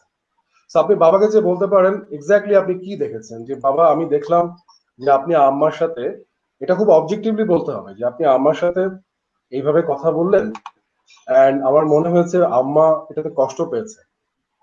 এরপরে যেটা করতে হবে, আপনি নিজের ইমোশন বা ফিলিংসটাও শেয়ার করবেন। আপনি বলবেন যে বাবা আমিও এটাতে খুব হার্ট হয়েছি, আমার কাছে মনে হয়েছে যে এটা আসলে বলাটা না বললেই ভালো হয়, রাইট? এরপরে আপনার বাবার কাছে হাতে আপনি ছেড়ে দেন যে আপনি আসলে এটা কিভাবে দেখেন বা আপনি কিভাবে চিন্তা করেন, রাইট? কারণ আপনাদের মধ্যে একটা সম্পর্ক, সুসম্পর্ক, রাইট? বা সেটা আমাদের আমাদের উপরেও কিন্তু এটা একটা প্রভাব বা ইম্প্যাক্ট ফেলে। সো আপনি যদি সন্তান হিসেবে এইটুকু কমিউনিকেট করতে পারেন উইথ রেসপেক্ট, আমার ধারণা যে your father or your mother, they will understand and probably they will change their way, the way they are uh, operating. So আপনি আসলে এইটুকুই করতে পারেন, you can build an awareness. এর বেশি আসলে আমাদের এখানে কিছু করার নেই। অ্যান্ড আমি এই জায়গায় একটা জিনিস অ্যাড করতে চাই যে এটা শুধু বাবা মা না, যে কোনো মানুষের সাথেই, ইভেন বাবা মা হিসেবে আপনি যখন সন্তানকেও হ্যান্ডেল করছেন, তখন এটা মনে রাখতে হবে যে you can build the awareness, you can set some boundaries. So তারপরে আপনাকে দেখতে হবে যে how the other person is respond. Thank you very much. Ashikur Rahman ভাইয়া সুন্দর একটা কমেন্টস করেছেন। উনি বলেছেন আমরা দুই ভাই, বাবা মা সকালের নাস্তা পেপার পড়তে পড়তে খেতাম, পাশাপাশি আলোচনা করতাম খেলা, পলিটিক্স, এডুকেশন সব নিয়ে। বাবা মারা গিয়েছেন, ভাইয়া দেশের বাইরে, এগুলো এখন মিস করি। কিন্তু মাঝে মাঝে যখন হতাশ হয়ে পড়ি আসিফ ভাইয়ের সাথে কথা বলে কভার করতে পারি। সবচেয়ে বড় কথা, এতে করে একটা সন্তানের প্রপার বিকাশ হতে পারে। Yes, thank you very much Ashikur Rahman ভাই, থ্যাংক ইউ যুক্ত থাকার জন্য এবং আমাদেরকে সুন্দর কমেন্টস করার জন্য। আশিক ভাই, Konika thank you so Nilanjana much. বলেছেন we are proud of you Asif ভাই। Thank thank you you, Konika, আমরাও আপনার জন্য গর্বিত। Thank you. আমাদের নৌশিন মৌ আপু বলেছেন রিয়েলি ওয়েল সেড ভাইয়া, I try to follow your words. Thank you so much thank Mou. You Asif ভাইয়া, থ্যাংক ইউ মৌ আপু অলসো থ্যাংক ইউ। আসিফ ভাইয়া এখানে আমি আরেকটা জিনিস আপনাকে আমি কিছু প্রশ্ন করব যেগুলো আসলে রিয়েল চ্যালেঞ্জ। যেমন মনে করেন যে একটা পরিবারে এখন যেটা হচ্ছে যে বেশিরভাগ ক্ষেত্রে ফ্যামিলি গুলো নিউক্লিয়ার থাকতে চায়। বাবা মা ধরেন আপনার দুটো ভাই বা দুটো বোন, এখন বাবা মা আসলে কার কাছে থাকবে? সব ভাই বোন যখন বড় হয়ে যায় তখন এটা একটা কমপ্লেক্স সিচুয়েশন তৈরি হয়। আমি অনেক বাবা মাকে দেখেছি যে 2 দিন কারো বাসায় থাকে, 2 দিন তার বাসায় থাকে, বা মাসের 15 দিন এখানে থাকে, মাসের 15 দিন ওইখানে থাকে। সো এই যে চ্যালেঞ্জ, সন্তান হিসাবে আসলে সন্তানরা যখন প্রতিষ্ঠিত হয়ে যায়, বাবা মা তো আসলে তখন একটু দুর্বল হয়ে যায় রিলেটিভলি, তাদের তাদের অনেক ধরনের সাপোর্ট লাগে। সো একাধিক সন্তান যদি থাকে, তো সব মিলে বাবা মার কমফোর্টেবিলিটি এবং সন্তানদের কমফোর্টেবিলিটি রিয়েলিটি জায়গা থেকে এই ধরনের ফ্যামিলি কিভাবে সুন্দর রিলেশন গুলো মেনটেন করতে পারে, আপনার কোনো পরামর্শ আছে কি? আমার মানে এখানে একটাই মত জাকির ভাই, সেটা হচ্ছে আমাদের চিন্তা করতে হবে ইনক্লুসিভ মাইন্ডসেট থেকে। তার মানে হচ্ছে যে ভাই বোনরা তারাও কিন্তু একটা team, the whole family is a team. এবং পুরো ফ্যামিলি যদি কোলাবোরেটিভলি চিন্তা করে, যে এখানে আমরা সবাই মিলে আহ, কিভাবে we can do our best, তাহলে আমার মনে হয় যে আমরা একটা সমাধান খুঁজে বের করতে পারবো। এখানে আসলে কোনো ওয়ান সাইজ ফিটস অল সমাধান নেই জাকির ভাই। যেমন আমরা এখন যে যে রিয়ালিটিতে বাস করছি, যে অ্যাজিউম করেন যে যদি ঢাকা শহরে এসে তারা বাস করে দুই ভাই বা তিন ভাই বোন, তাহলে বাবা মা কার কাছে থাকবে? আমার মতামত হচ্ছে বাবা মার হাতে ছেড়ে দেওয়া উচিত ফার্স্ট অফ অল, যে বাবা মা কোথায় থাকবে, কিভাবে থাকবে, রাইট? Number one. আর নাম্বার টু হচ্ছে এই ভাই বোনগুলোর মধ্যে দেখা দরকার যে আমরা আসলে নিজেদের ভিতরে ওই কোলাবোরেশনটা আমাদের মধ্যে আছে কিনা, আমাদের মধ্যে সেই আন্ডারস্ট্যান্ডিংটা আছে কিনা। এবং যেখানে নেই, আমার কাছে মনে হয় যে লাইফ সেই দিন থেকে শুরু হয় যেদিন you you take a decision, যেটা টনি রবিন্স বলে actually decision change your life. যে মুহূর্তে আপনি ডিসিশন নেন যে আমি ইনাফ ইজ ইনাফ, আমি আমার ভাই বোনদের থেকে দূরে, and this life makes no sense, because যেটা টনি রবিন্স বলছে যে আপনি you become successful how, you have money, you have wealth, you have bank balance, you probably become a CEO of a company, but when you look at your right and your left and you find no one, আপনি কাউকে পাচ্ছেন না যাদের উপর আপনি Lin করতে পারেন, right, যাকে আপনি ট্রাস্ট করতে পারেন, রাইট, বিকজ দিন শেষে ইউ ফাইন্ড ইউরসেলফ অ্যালোন, এই সাকসেসের কোনো মানে নেই।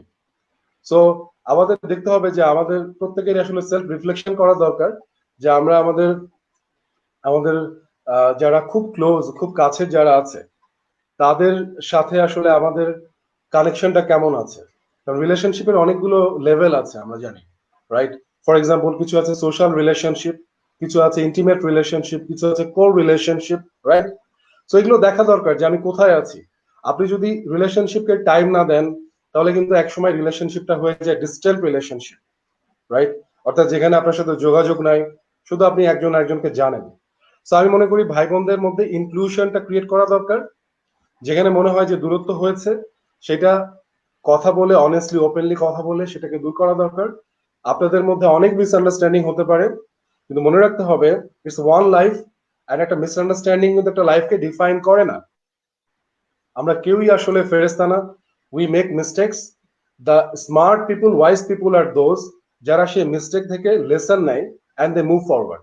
অ্যান্ড স্মার্ট পিপুল একটা কাজ করে, they always value the relationship, right? So আমি বলবো যে please value the relationship.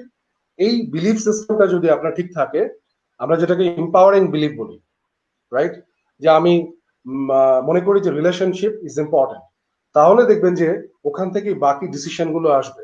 Because as you know Zakir ভাই, আমাদের সব ডিসিশন গুলো দুটো জায়গা থেকে আসে, our values and our belief system, right? So আমি যদি বিলিভ করি যে money is most important and money থাকলে সবকিছু পাওয়া যায়, তাহলে এই বিলিফটাই আসলে is good enough to destroy our life and destroy our peace and happiness. Thank you very much. আমি আসিফ ভাই আরেকটু আপনাকে কঠিন ভাবে প্রশ্নটা করব, কারণ যেটা হয়, আমি আমি কারণ আমাদের বাস্তবতাগুলো সবার সাথে শেয়ার করছি যেন সবাই আমরা এখন থেকে শিখতে পারি বা আমাদের অ্যাওয়ারনেস গুলো তৈরি হয়। ধরেন যেটা হলো যে বাবা মা তো সন্তানদেরকে আসলে তার সর্বোচ্চ চেষ্টা করে মানুষ করার চেষ্টা করেছেন। হয়তো দেখা যাচ্ছে যে একটা সন্তান, সেটা ছেলে বা মেয়ে যাই হোক, সে হয়তো সেই লেভেলে মানুষ হয়নি বা সেই লেভেলে সে তার তার এস্টাবলিশমেন্ট নাই।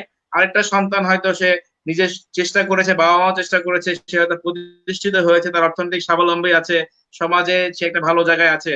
তো ধরেন কথার কথা একটা ভাই একটা বোন, একটা বোন আসলে মানে খুবই নিডি, তার আসলে পড়াশোনা সে করে নাই এবং তার হয়তো অনেক তার ছোটবেলা সেভাবে ম্যানেজ করে নাই টাইমটা, টাইম ওয়েস্ট করেছে, ঘুরে বেরিয়েছে, তো তার ক্যারিয়ার নেই, তো সে হয়তো নিডি বা তার হয়তো মানে নানান রকমের সামাজিক ব্যারিয়ার আছে। হয়তো তার ভাইটা অনেক বড় হয়েছে, সে হয়তো বিদেশ থাকে অথবা বড় কোনো সিটিতে থাকে, সে ওখানে এস্টাবলিশড। তো এখন অনেক সময় দেখা যায় যে এই যে রিলেশন মেইনটেইন, এই রিলেশন মেইনটেইনের ক্ষেত্রে যখন সমাজে মনে করেন যে আপনার স্ট্যাটাসের অনেক বেশি গ্যাপ হয়ে যায়, যে আপনার বোন বা আপনার ভাই একজন এতই লো অবস্থায় আছে এবং আপনি তার জন্য আসলে এমন তার তার এমন কোয়ালিটি এবং তার এমন সিচুয়েশন স্ট্যাটাস, তাকে আপনি টেনেও তুলতে পারছেন না কারণ তার ওই কোয়ালিটি গুলো নাই। আবার আপনি এমন এক জায়গায় আছেন, তো আপনি এই যে এরকম যদি অনেক বেশি গ্যাপ হয়ে যায়, তারপরেও এখানে তো বাবা মা আছেই, বাবা মা যেটা হয় যে দেখা যায় যে সন্তানটা দুর্বল, বাবা মা কিন্তু তার সঙ্গেই থাকতে চায়, তাকেই আঁকড়ে ধরে থাকে, কারণ বাবা মা মনে করে এই সন্তানটাই আমার সাপোর্টটা দরকার, যে সন্তান প্রতিষ্ঠিত হয়ে গেছে তার তো আসলে দরকার নেই। তো এখন কি সিচুয়েশন হচ্ছে, সিনারিও জাস্ট আপনি ইমাজিন করেন যে একটা একটা একদম গরিব ঘরে মা বাবা থাকছে, এবং আপনার ওই মা কখনো ঢাকায় আসতেও চায় না, বা কারণ হলো তার ওই গরিব সন্তানটা ওখানে আছে, তাকে দেখভাল করে রাখতে চায়, কিন্তু আরেকটা সন্তান হয়তো তার অনেক বড়লোক হয়ে গেছে, অনেক কিছু করছে। তো এই এই যে সিচুয়েশনটা, এই সিচুয়েশন গুলো, রিলেশন গুলোকে কিভাবে ট্যাক্টফুলি ব্যালেন্স রাখা যেতে পারে, আপনি কি পরামর্শ দেন এই ধরনের যদি কমপ্লেক্সিটি থাকে? খুবই কম, মানে সত্যি কথা বলতে এই প্রশ্নটার উত্তর খুবই দেওয়া খুবই কঠিন। তারপরে আমি চেষ্টা করছি। আমি যেটা মনে করি, আমি যেটা বিলিভ করি জাকির ভাই, ফার্স্ট হচ্ছে যে বাবা মা বাবা মার যদি সে অ্যাওয়ারনেস থাকে, তাহলে বাবা মা এই ইনিশিয়েটিভটা নিতে পারে যে যাতে এই ভাই বোনরা, নো ম্যাটার তাদের সোশ্যাল ক্লাস কেমন বা তাদের তারা এখন কোথায় অবস্থান করছে, তারা যাতে কানেক্ট থাকে, এই উদ্যোগটা বাবা মা নিতে পারে, রাইট? কিন্তু বাবা মা অনেক ক্ষেত্রে এটা নিতে পারবে না, আমরা জানি, কারণ আমাদের বাবা মাদেরও তো আসলে আহ তাদেরও একটা সীমাবদ্ধতা আছে। আর সবার সেই অ্যাওয়ারনেস বা সেই যেটাকে আমরা বলি যে ইনফ্লুয়েন্স কিন্তু পরিবারে সবার থাকে না, রাইট? সো সেই ক্ষেত্রে আমি মনে করি জাকির ভাই, যে যে ব্যক্তিটা উপরে আছে, যে ব্যক্তিটা সোশ্যাল স্ট্যাটাস উপরে আছে বা যার সাকসেস অনেক বেশি, তা ওনাকে দায়িত্বটা নিতে হবে, রাইট? কেন নিতে হবে? Because after all he or she is your brother and sister, right? আপনারা যদি রাইট। আপনি সাকসেস পেয়েছেন বলে, ইউ শুড রিমেম্বার যে যারা খুব সাকসেসফুল পিপল, তারা মৃত্যুর সময় কি বলে গেছে।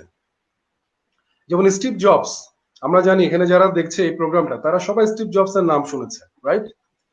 One of the most talented and one of the most creative person in the history.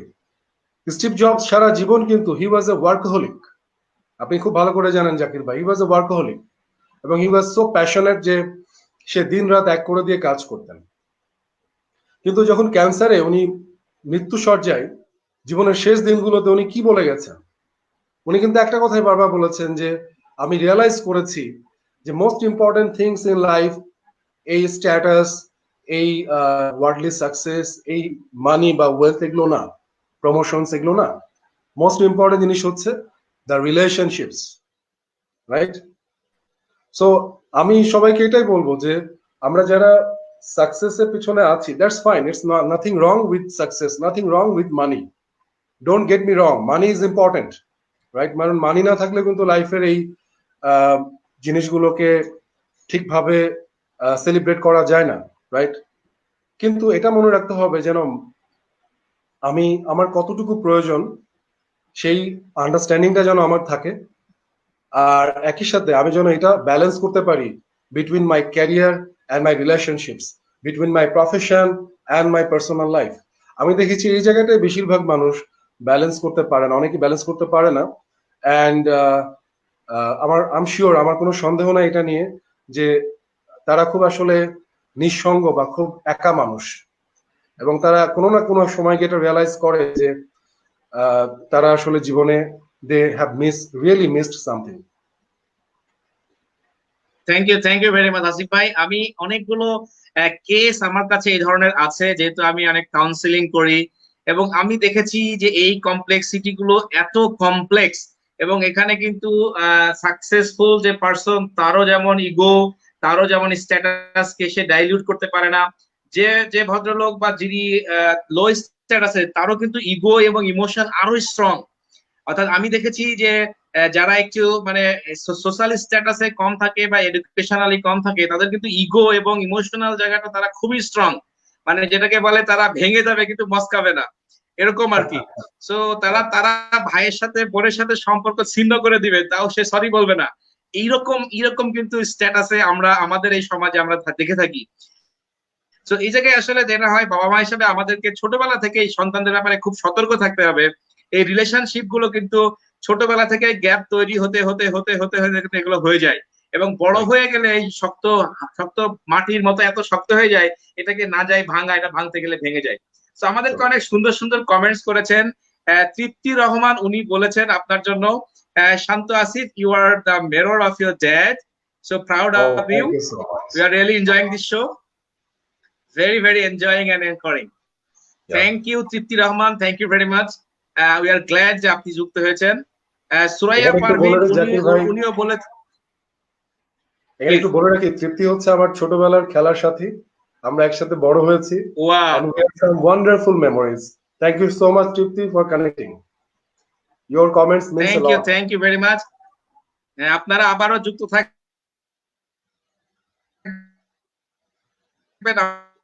আমরা আসিফ ভাই, স্মৃতি বলেছেন, আমি খুব গর্বিত তোমার মতো বড় ভাইয়া পেয়ে, Thank so you so proud much. Of you. Thank you so much. এবং রাজীব হুমায়ুন খান আবারও বলেছেন, then parents why pushes us to be successful rather than being a good and positive human, why all parents want their children to be rich or affluent rather than making them a positive human being. Asif ভাই যদি একটু comment করেন। ওকে, রাজীব হুমায়ুন খান যে প্রশ্নটা করেছে এটার উত্তর হচ্ছে যে there is nothing wrong to pursue your dream, I mean pursue to become rich or become wealthy, because আমি আগেই বলেছি we are not against money. Money is important, right?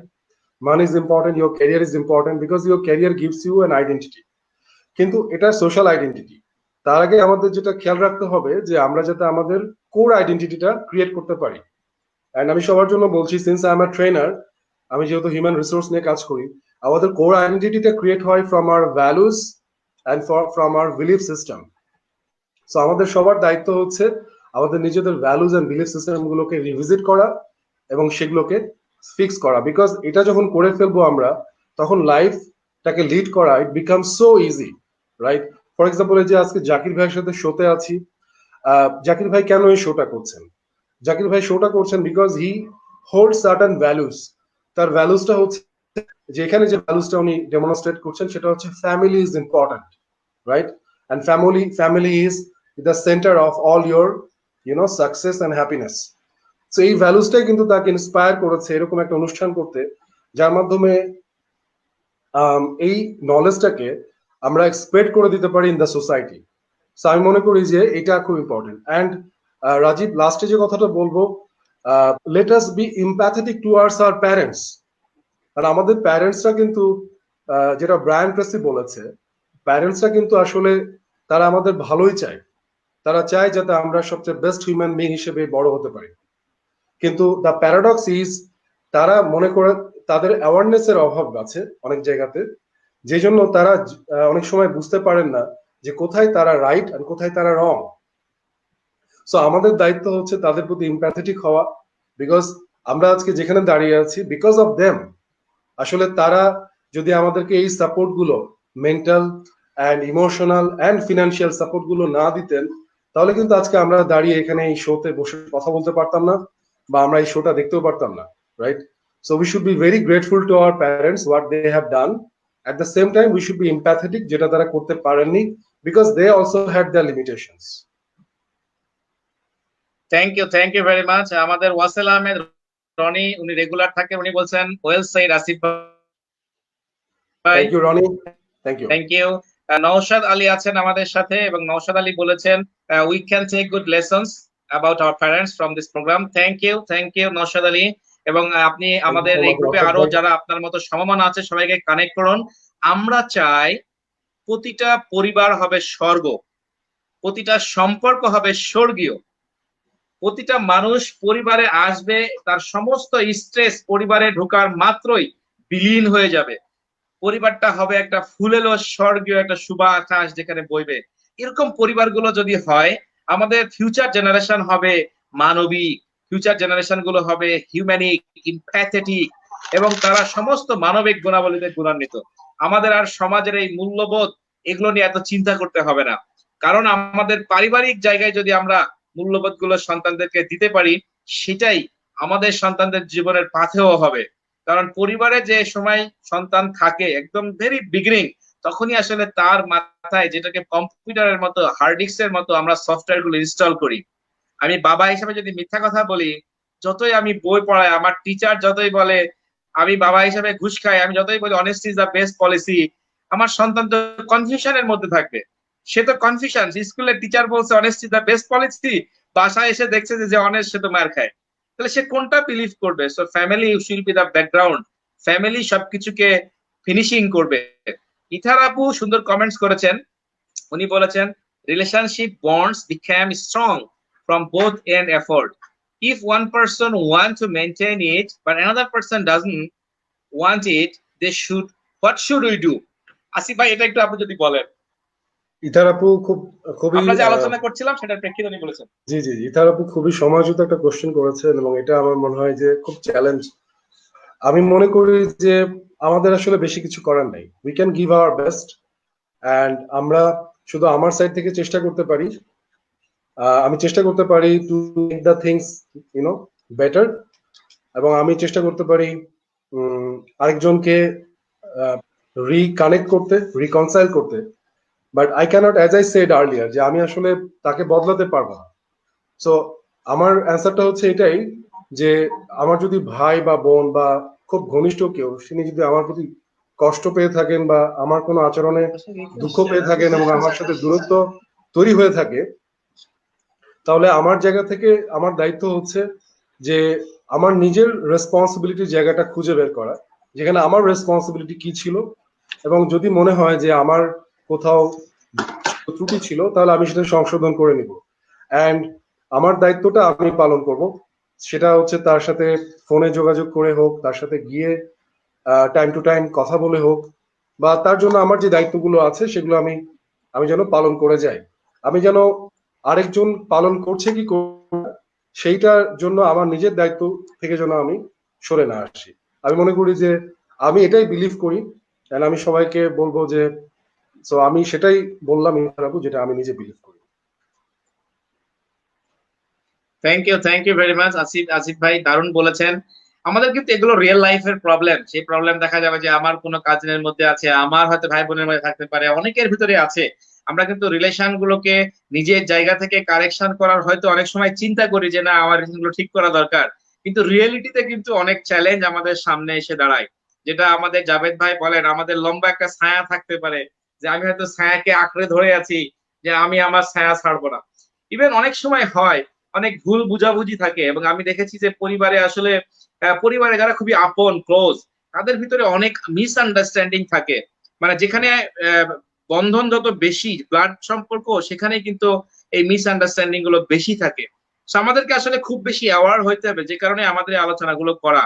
আমাদের নিজেদেরকে অ্যাসেস করতে হবে যে আমার কি মিস্টেক গুলো আছে, আমি কি আমি কি এগিয়ে আসতে পারি কিনা।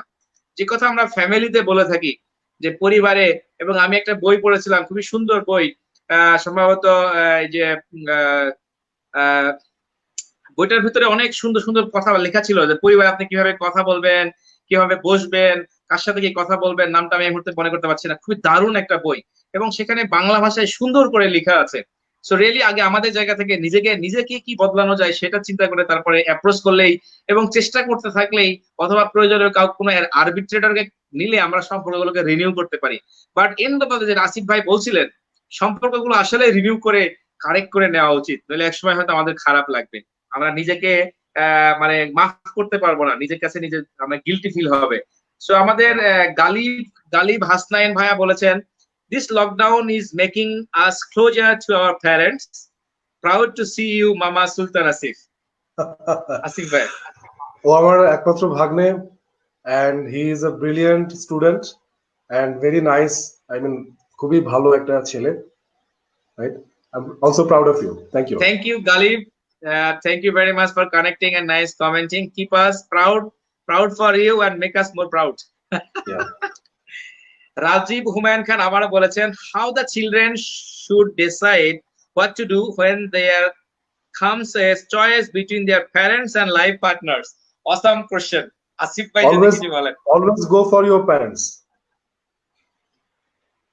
Okay. because একটা জিনিস আমি বিলিভ করি জাকির ভাই, সেটা হচ্ছে যে আবার আমাদের যে জীবনটা, if you look at the plants, বা যে কোনো একটা চারা গাছ, আপনি যদি ধানের গাছের দিকে তাকান, পৃথিবীতে এমন কোনো জল আছে যেখানে যে জলটা দিলে একটা ধান গাছ যেটা 3 মাসে হয়, ধান উৎপন্ন হয়, সেটা 3 দিনে হবে? হবে না। সো মাই পয়েন্ট ইজ যে পুরো নেচারটা কিন্তু একটা প্রিন্সিপালের উপরে চলছে। So human life is just like that. So আমাদের লাইফে যে প্রিন্সিপাল গুলো আছে এগুলো কিন্তু আসলে আনটাচেবল, আনশেকেবল। সো প্রিন্সিপালটা হচ্ছে your parents are your parents, and you cannot জাজ them, you cannot you cannot judge them, and you cannot compromise with them, right? So আপনার লাইফ পার্টনার যে হবে, ব্রাদার, আপনি তার সাথে নেগোশিয়েট করেন যে আমার বাবা মা, তারা আমার বাবা মা, they might be wrong, but sometimes your values or your way of thinking does not match with their way of thinking, but তোমার আপনি আপনার বাবা মার প্রতি যে ইমপ্যাথি শো করতেন, please show the same kind of empathy I expect from you towards my parents. আমার মনে হয় যে এটাই হচ্ছে best solution. Otherwise as a husband or as a son you will always be in dilemma. এবং এই দুটো জিনিস ব্যালেন্স করতে গিয়ে কিন্তু আমি দেখেছি অনেক ছেলে বা অনেক সংসার তারা কিন্তু এটা আর পেরে ওঠে না। So we should be very clear about that. There is no compromise with parents. Thank you Asif ভাই, থ্যাংক ইউ। আমি জাস্ট এখানে অল্প একটু অ্যাড করব, খুব দারুণ আপনি বলেছেন। এবং রাজীব হুমায়ুন খানকে বলবো যে জীবনটা কিন্তু আসলে আপনার, তো সিদ্ধান্ত কিন্তু আপনাকেই নিতে হবে। এবং এখানে আমরা অনেক সময়, যেহেতু আমাদের একটা বাবাদের গল্প, আমি আজকে আসিফ ভাইকে প্রশ্ন এটা করছি না, কারণ আমি এর আগে সব বাবাকে করেছি। আজকে আমাদের কাছে অনেক অন্য ধরনের ডিসকাশনে আমরা গিয়েছি, কারণ আসিফ ভাই হলো আমাদের ইয়াং সেফস। সো এখানে আমি শুধু একটা জিনিস বলবো, আমি রিসেন্ট একটা নিউজ পড়েছিলাম, আমি খুবই মর্মাহত হয়েছিলাম, খুবই মর্মাহত হয়েছিলাম যে এক ভদ্রলোক আপনার খুব ভালো একটা চাকরি করত, এবং এই সে একটা ভালো বিয়ে করেছে, তার বিয়েটা মেনে নেয় নাই ফ্যামিলির, এবং তার ওয়াইফকেও সে খুব ভালোবাসে, বাবা মাকেও সে খুব ভালোবাসে, এবং সরি টু সে সে পরে সুইসাইড করছে। মানে ভদ্রলোক সুইসাইড করছে। So this is so pathetic গল্পটা পড়ে। এবং সেই লোকটা কিন্তু অনেক চেষ্টা করেছে এটাকে ম্যানেজ করার জন্য, বাবা মাকে বোঝানোর জন্য, তার ওয়াইফকে বোঝানোর জন্য, কিন্তু সে না পারছে ওয়াইফকে বুঝাইতে, না পারছে বাবা মাকে বুঝাইতে, কিন্তু আলটিমেটলি সে কিন্তু কাউকে ছাড়তে পারে নাই, সে বাবা মাকেও ছাড়তে পারে নাই, ওয়াইফকেও ছাড়তে পারে নাই। আলটিমেটলি সে বলছে তাহলে আমার আসলে এই দুনিয়াতে থেকে লাভ নাই। So this is a very tricky game. Yeah. তো যাদের ফ্যামিলি অলরেডি আছে তারাও কিন্তু এই ইস্যুটা নিয়ে অনেক প্রবলেমের মধ্যে থাকেন। তো যেটা আসিফ ভাই বলেছেন, কোনো ডিলেমার মধ্যে না, আপনাকে কিছু জায়গায় স্ট্রেট ফরওয়ার্ড থাকতে হবে এবং সেইটাকে ধরে আপনার রিলেশন গুলোকে তৈরি করতে হবে। কোথাও যদি আপনার কিছুটা কাটছাট করা লাগে, কোথাও যদি শক্ত হওয়া লাগে, কোথাও যদি নেগোশিয়েট করা লাগে, কোথাও যদি গাইডলাইন তৈরি করা লাগে, করতে হবে, বাট উইথ দ্য প্রিন্সিপালকে ভায়োলেট করে আপনি কোনো নিয়ম তৈরি করলে আপনি কোনোদিনও সুখী হতে পারবেন না। আপনাকে আজীবন আপনি মনে করবেন যে একটা সুখীর রোল মডেল প্লে করছেন, আপনি হাসি খুশি অফিস করছেন, বাসায় আসছেন, কিন্তু আপনার যে একটা সেলফ, যে একটা আত্মা আছে, সে কখনোই শান্তি পাবে না, কখনোই আপনাকে ছাড়বে না। তো সেই কারণে প্রিন্সিপালের সাথে ওরিয়েন্ট থেকে আপনাকে সবগুলো ব্যালেন্স করতে হবে। এবং it's a game, life is a game. So আপনাকে গেমে জিততেই হবে। এখানে বহু মানুষ আপনাকে চাপ মারবে ব্যাডমিন্টন খেলার মতো, আপনাকে চাপটা এনজয় করে তুলে তাকে আবার চাপ মারতে হবে। So this is a game. Thank you very much Rajib Humayun, খুব দারুণ একটা প্রশ্ন করার জন্য। বিপাশা আরেকবার বলেছেন, বিপাশা আপা, thank you. How can we more content with our parents? Asif ভাই কিছু বলবেন? জাকির ভাই, আমি আসলে এখানে প্রশ্নটা ঠিক কানেক্ট হবে পরিষ্কার আমার বুঝতে মনে হয়, পারিনি। কানেক্ট, উনি বলছেন কানেক্ট, আমার মনে হয় কানেক্ট হবে। সো আমার অ্যান্সার হচ্ছে, খুব ভালো প্রশ্ন করেছে।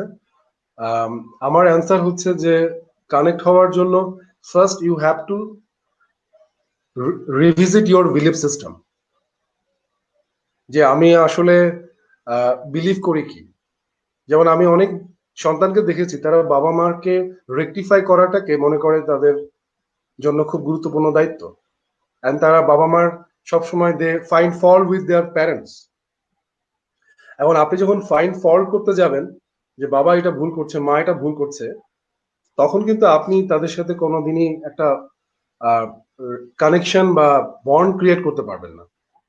এটা বাবা মা না। If you look at your husband and wife, তারা যদি শুধু ভুল খুঁজতে শুরু করে, তাহলে কিন্তু হাজব্যান্ড অ্যান্ড ওয়াইফের রিলেশনশিপ ওখানেই শেষ।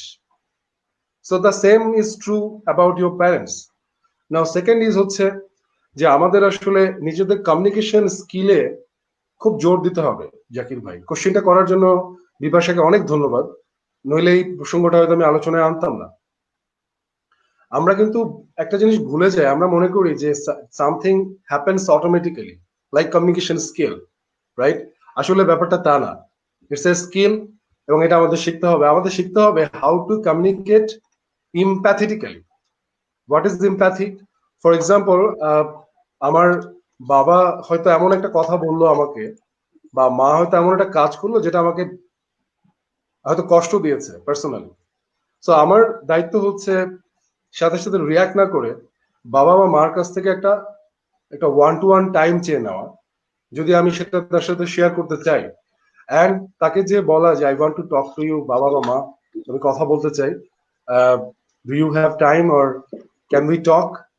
এবং এটা যেন বাবা মার সম্মতি নিয়ে আমরা করি। অনেক সময় বাবা মা দেখা যায় কাজের মধ্যে আছে, রাশে আছে, তাদেরকে রাশের মধ্যে না ফেলি। এবং তারপরে যেটা ইম্পর্টেন্ট সেটা হচ্ছে যে আপনার ওই যে একটু আগে আমি বলেছিলাম যে আপনি কি দেখলেন এবং আপনি কি ফিল করলেন, সেটা তার সাথে honestly and openly and respectfully share করা। যে আম্মু তুমি তখন আমাকে এই কথাটা বলেছিলে, আমার আসলে খুব খারাপ লেগেছে। তো অ্যান্ড তাকে আমরা যে জিনিসটা জিজ্ঞেস করতে পারি যে আম্মু তুমি কি এটা আসলে কেন বলেছো, বা আহ, তুমি কি আমার কোনো আচরণে কষ্ট পেয়েছো? আমার মনে হয় যে এই ধরনের ডিসকাশন গুলো যদি বাবা মার সাথে আমরা করতে পারি about our feelings and emotions, তাহলে আসলে আমাদের রিলেশনশিপ গুলো আরো বেটার হবে। এখন সমস্যা হয়েছে জাকির ভাই যে আমাদের ভিতরে এই স্কিলটা না থাকার জন্য, এই অ্যাওয়ারনেসটা না থাকার জন্য আমরা বেশিরভাগ মানুষই জানি না যে how to communicate this things with our parents or with others. এবং আমাদের কমিউনিকেশন একটা বড় জায়গা ধরে থাকে আমাদের ইমোশন। তো আমাদের খেয়াল রাখতে হবে কোনোভাবে আমাদের কমিউনিকেশন যেন আরেকজনকে হার্ট না করে। আমরা অনেকেই মনে করি কমিউনিকেশন আমাদের ওয়ার্ডটাই ইম্পর্টেন্ট, আমরা কি বলছি, রাইট? সো আমি যারা শুনছে তাদেরকে বলতে চাই যে হাউ মেনি টাইমস আপনি শুনেছেন যে আপনার হাজবেন্ড বা ওয়াইফ আপনাকে পাশ থেকে বলছে আহ, যে এই তুমি আমার কথা মন দিয়ে শুনছো না? How many times you heard that? I am sure, I mean so many times. Now আপনি কিন্তু উত্তরে বলেছেন যে কি বলেছেন, আপনি বলেছেন যে হ্যাঁ আমি তো তোমার কথাই শুনছি। নাও প্রশ্ন হচ্ছে তাহলে উনি কেন মনে করছেন যে আপনি শুনছেন না, আপনার মনোযোগ অন্য জায়গাতে? এর সিম্পল রিজন হচ্ছে জাকির ভাই, your body language tell something. আপনি তাকে হয়তো শুনছেন কান দিয়ে, কিন্তু আপনার মনোযোগ বা আপনার চোখ কিন্তু আছে টেলিভিশনে, বা আপনার চোখ আছে আপনার গ্যাজেটে, রাইট? অ্যান্ড মানুষ কিন্তু যতই, তারা হয়তো আমাদের মতো ট্রেনার না, কিন্তু মানুষের কিন্তু একটা তার কিন্তু একটা ইয়ে আছে, ইনটিউটিভ ক্ষমতা আছে। সে কিন্তু রিড করতে পারে যে কে আসলে অ্যাটেনশন দিচ্ছে, কে দিচ্ছে না। এবং আমাদের কমিউনিকেশনে কিন্তু আমাদের word, you will be surprise to know যে এটা খুব আহ, আহ, এটা যে রোলটা প্লে করে, একই রকম খুব সিগনিফিক্যান্ট রোল প্লে করে আমাদের বডি ল্যাঙ্গুয়েজ এন্ড আমাদের টোন। এখন আমাদের বেশিরভাগ মানুষের এই অ্যাওয়ারনেস বা ট্রেনিং না থাকার জন্য আমরা কিন্তু কমিউনিকেট করার সময় ইভেন বাবা মার সাথেও আমরা কিন্তু রাইট টোন, রাইট বডি ল্যাঙ্গুয়েজে কথা বলি না, এবং সেটা কিন্তু আরেকজন মানুষকে কষ্ট দেয়। কিন্তু সেটা আমরা কিন্তু আমাদের অ্যাওয়ারনেস এর অভাব আছে বলে আমরা এই জায়গাগুলো বুঝতে পারি না। অ্যান্ড আমার মনে হয় যে আমাদের এখন সময় এসছে, যারা এই প্রোগ্রামটা শুনছে আমি সবাইকে বলবো যে please you you study this subject, যে আপনি আসলে how you you should communicate with your parents. Because প্যারেন্টসরা আপনাকে এই পর্যায়ে নিয়ে এসছে, এখন তাদেরকে কারেক্ট করা বা জাজ করার there is no right as a children. বরং আমাদের দায়িত্ব হচ্ছে যে আমরা তাদের কাছ থেকে যা পেয়েছি পেয়েছি, এখান থেকে আমরা কিভাবে নিজেদেরকে মুভ অন করতে পারি, নিজেদেরকে ইমপ্রুভ করতে পারি, আর নিজেদেরকে বেটার হিউম্যান বিং হিসেবে তৈরি করতে পারি। আর একটা জিনিস আমি জাকির ভাই এখানে বলতে চাই এই প্রশ্নের সূত্র ধরে, যে আমি আমার বাবা মায়ের একটা সময় ছিল যখন আমি বাবা মায়ের প্রতি আমার একটা নেগেটিভ ইমপ্রেশন ছিল। আমি মনে করতাম আমার বাবা মা they don't know this that, তাদের মধ্যে এটা নেই, তাদের মধ্যে ওটা নেই, and I use to compare them with others. যত বয়স হয়েছে এবং ম্যাচুরিটি এসছে আমি তত বুঝতে পারি যে আই ওয়াজ রং। আসলে পৃথিবীতে পারফেক্ট বাবা মা বলে কেউ নাই, অ্যান্ড সব বাবা মাই আসলে হচ্ছে বেস্ট বাবা মা। বিকজ তারা আসলে তাদের বেস্টটাই দেওয়ার চেষ্টা করে ছেলে মেয়েদের জন্য। অ্যান্ড আমি তখন থেকে আমার বাবা মার লাইফটাকে স্টাডি করা শুরু করেছি, and I have found so many values Zakir ভাই, ট্রাস্ট মি। আমি মনে করি আমি এখনো আমার বাবা বা মায়ের যে ভ্যালুস গুলো আছে বা কোয়ালিটি গুলো আছে তার অর্ধেকও আমি এখন পর্যন্ত আমার নিজের মধ্যে ধারণ করতে পারি। আমি যদি পারি, আমি মনে করব যে I am the best as a human being. আমি মনে করব যে আমি একটা কিছু অ্যাচিভ করতে পেরেছি।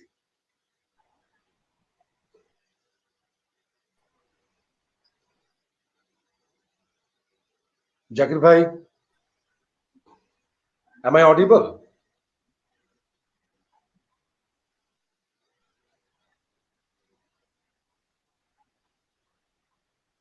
জাকির ভাই, আমাকে শোনা যাচ্ছে? Thank you very much Asif ভাই। খুবই ভালো লাগছে, আমরা 12টা পার করে ফেলেছি। আমি শিওর আমরা আরেকটু সময় নিতে পারবো আপনার কাছ থেকে। আমাদের সাথে এখনো অনেকে যুক্ত আছেন, তো শিওর, প্লিজ ক্যারি এটা অন। আমাদেরকে এনকারেজ করছে। হ্যাঁ, আপনাকে শোনা যাচ্ছে। পরশ বাবু উনি একটা কমেন্টস করেছেন, nice topic Asif, you are a true gentleman, keep it up thank you and Babu ভাই, all the thank you so best much. Wishes. Sorry, আপনাকে শোনা যাচ্ছে? আমাকে শোনা যাচ্ছে কি? জি, আপনাকে শোনা যাচ্ছে, তবে মাঝে মাঝে একটু ইন্টারাপ্ট হচ্ছে নেটওয়ার্কের কারণে।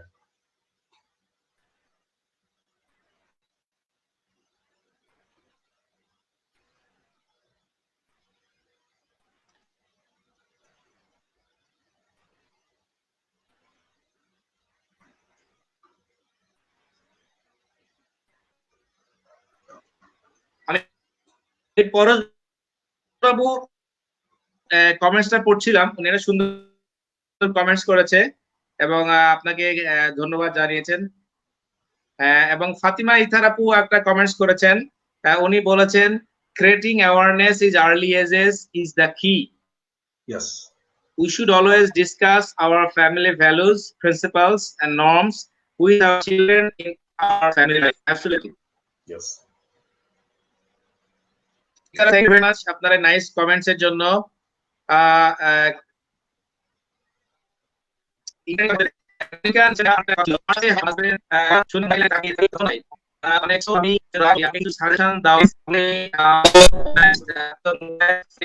আমার help thank you very much. আমরা আপনার প্রশ্নটা নেওয়ার চেষ্টা করছি। আসিফ ভাই এখনই হয়তো নেবেন। ওকে, থ্যাংক ইউ জাকির ভাই। কণিকার প্রশ্নের উত্তরটা হচ্ছে আমার কাছে খুব সিম্পল। ফার্স্ট অফ অল হচ্ছে যে আম, একটা কথা বলা হয়, একটা কথা বলা হয় যে এটা মহাত্মা গান্ধীর উক্তি, be the change that you want to see in the world. অর্থাৎ আপনি পৃথিবীতে বা অন্যের ভেতরে যে পরিবর্তনটা দেখতে চান সেটা আপনি নিজের মধ্যে আগে ধারণ করেন, রাইট? সো এটার উত্তর হচ্ছে যে আচ্ছা ভাই, আমরা আমাকে যে শুনছেন তো, রাইট? জি জাকির ভাই, আপনাকে শুনতে পাচ্ছি। আমাকে শোনা যাচ্ছে? জাকির ভাই, am I audible?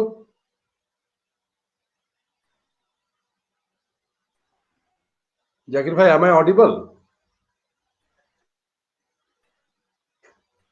আচ্ছা জাকির ভাই, আমি কন্টিনিউ করছি। তো উত্তরটা হচ্ছে যে আমরা যে কোনো রিলেশনশিপে, সেটা হাজবেন্ড হোক, সেটা ফ্রেন্ড হোক, বা বাবা বাবা বাবা বা মা হোক, যেখানে আমরা কোনো এমন কোন ইস্যু আমাদের সামনে আসছে যেখানে আমরা দেখতে পাচ্ছি যে আরেকজন পার্সন আমি যেভাবে চাই সেভাবে বিহেভ করছে না, রাইট?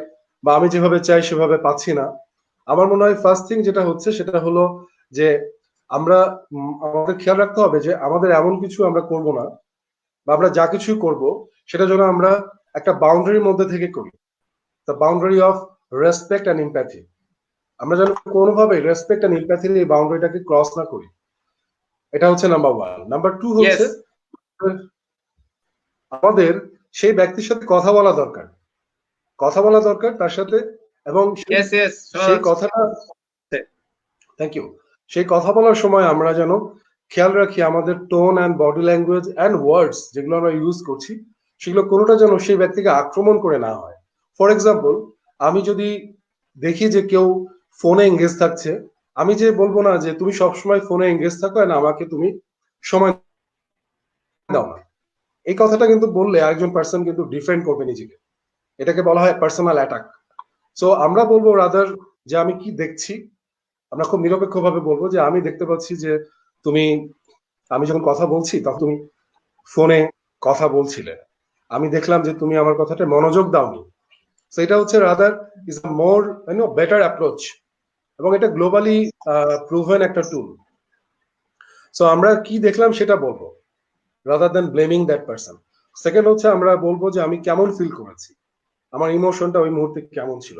সো আমি তাকে বলবো যে আমার কাছে খুব খারাপ লাগছে, আমার কাছে মনে হচ্ছে যে আমাকে ইম্পর্টেন্স দেওয়া হচ্ছে না, অর আমি আমার ফিলিংসটা বলতে পারি যে আই একটু ফিল ইন্টারনেট কানেকশন মাঝে মাঝে একটু ডিস্টার্ব হচ্ছে, আপনারা সংযোগ থাকুন। আর রাত্রে একটু সমস্যা হচ্ছে। তো আসিফ ভাই আমাকে একটু এখন কি ইস্যু আমাকে হচ্ছে। শোনা যাচ্ছে? জি, এখন কি আমাকে শোনা যাচ্ছে জাকির ভাই? আমি দুঃখিত আমাদের অডিয়েন্সের কাছে, ইন্টারনেট সমস্যার জন্য আমাদের শুনতে একটু অসুবিধা কণিকা হচ্ছে। আপু আপনার জন্য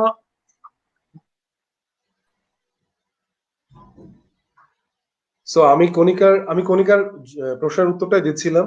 সো আমরা ওই সময় আমাদের ফার্স্টে সিচুয়েশনটা বলবো, আমরা ব্লেম করব না কোনো অবস্থাতেই, এবং আমরা তারপরে বলবো আমাদের ইমোশন এন্ড ফিলিংস এর কথা, যে আমরা কেমন ফিল করছি, যে আমার ডিসরেসপেক্টেড মনে হচ্ছে, আমি খুব অ্যানোয়েড ফিল করছি, বা আমি খুব ইনসাল্ট ফিল করছি বা হার্ট হচ্ছি। এই ফিলিংস এর কথা তাকে বলা দরকার, কিন্তু ভেরি রেসপেক্টফুলি। এন্ড ফাইনালি তাকে জিজ্ঞেস করা দরকার যে আম, এই জিনিসটা তিনি কিভাবে দেখেন বা তিনি কিভাবে এটাকে দেখছেন। এন্ড এই জায়গায় আমাদের ছেড়ে দেওয়া দরকার ওই ব্যক্তির উপরে, এবং আমাদের মন দিয়ে শোনা দরকার যে সে ব্যক্তিটা কি বলছে, রাইট? তো হোল আইডিয়া, হোল পয়েন্টটা হচ্ছে যে আরেকজন মানুষকে রেসপেক্টফুলি নিজের ইমোশন এন্ড ফিলিংসটা এক্সপ্রেস করা, এবং তাকে জানানো, এবং তার কাছে ইন্টারেস্টটা শো করা যে he is important to me, আর আমার কাছে। সো আমিও তার কাছে সেই ইম্পর্টেন্সটা চাই বা সেই অ্যাটেনশনটা চাই, রাইট? এন্ড যদি দেখা যায় যে সেই ব্যক্তিটা সেই মুহূর্তে সত্যি কোনো গুরুত্বপূর্ণ কাজ করছে, সো রাদার নেক্সট টাইম আমি যখন কথা বলতে যাব তার সাথে, তখন আমরা বলবো যে আমি তোমার সাথে একটা গুরুত্বপূর্ণ বিষয়ে কথা বলতে চাই, so can I have your 5 minutes or 10 minutes time. So আমরা এরকম যদি টাইমটাকে বাই ইন করে নিই, আমার মনে হয় তাহলে এই সমস্যাটা আমরা অনেকখানি ওভারকাম করতে পারবো, রাইট? বাট কোনো অবস্থাতে আমরা যেন রাগারাগি বা তাদেরকে ব্লেম করা, এই জায়গাগুলো, এই জিনিসগুলো আমরা না করি। আমাদেরকে ব্লেমিং এন্ড রাগারাগি করার জায়গাগুলো থেকে বের হয়ে আসতে হবে, বিকজ এইগুলো থেকেই রিলেশনশিপটা আসলে আস্তে আস্তে আরো বেশি খারাপ হয় এবং তিক্ততার দিকে যায়। So we have to communicate very smartly and very ইম্প্যাথেটিকলি।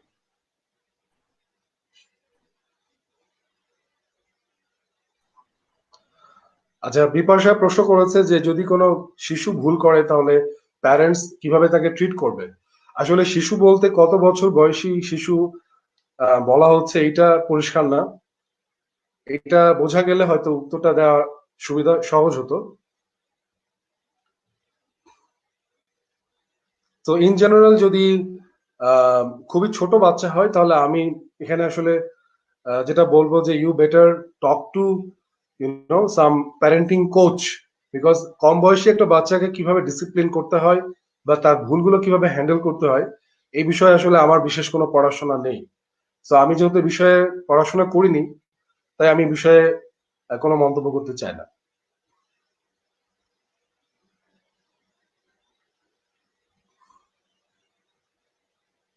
তো জাকির ভাই আপনার, আমার মনে হয় জাকির ভাইয়ের ওই পাশে নেটওয়ার্ক একটু ইজ অ্যান ইস্যু, এই জন্য মাঝে মাঝে জাকির ভাই ডিসকানেক্ট হয়ে যায়। জাকির ভাই আপনি কি আমাকে শুনতে পাচ্ছেন?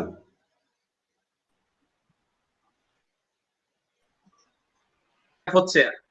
ওকে, হ্যাঁ একটু নেটওয়ার্ক একটু বাফার করছে, এখন আপনাকে আমি শুনতে পাচ্ছি। Thank you very much. Bipasha আপু আপনার জন্য আমি যেটা বলছিলাম সেটা হলো যে প্যারেন্টস হিসাবে আপনার সন্তান মিস্টেক করবে, এটাই স্বাভাবিক। এটা খুবই স্বাভাবিক। এই ধরেন আপনার সন্তান হঠাৎ করে একটা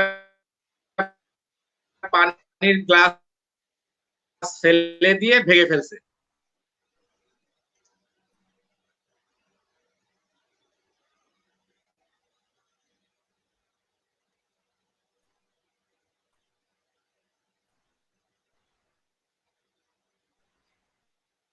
তাহলে আপনি কি করবেন?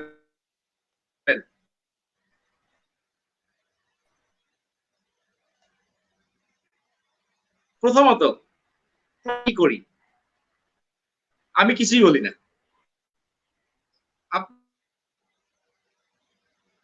আপনাকে, আপনি হয়তো যেটা হয় ন্যাচারালি সাউন্ড কিসে আপনি বড় সাউন্ড করে ফেলবেন, তার মানে আপনার ব্রেন আগে বাচ্চাকে টেক কেয়ার করা,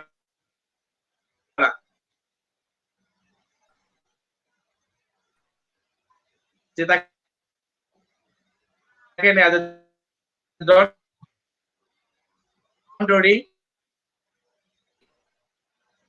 আমি দেখছি কি করা যায়। সো সামনে আসবে, আপনি কিভাবে রিয়াক্ট করবেন, রেসপন্স করবেন, সেটা কিন্তু আপনার বৃদ্ধি আপনি দিতে পারবেন না। তো এই ক্ষেত্রে আমি বলবো যে প্যারেন্ট হিসেবে ট্রিট করছে, প্যারেন্ট হিসেবে সবচেয়ে ইম্পর্টেন্ট আপনাকে ইমোশনাল ইন্টেলিজেন্ট হইতে হবে। আমাদের আলোচনাগুলো করছি, অ্যাওয়ার হইতে হবে, খুব বেশি অ্যাওয়ার হইতে হবে। জামাই ভাইয়া শুনতে পাচ্ছি না। ওকে,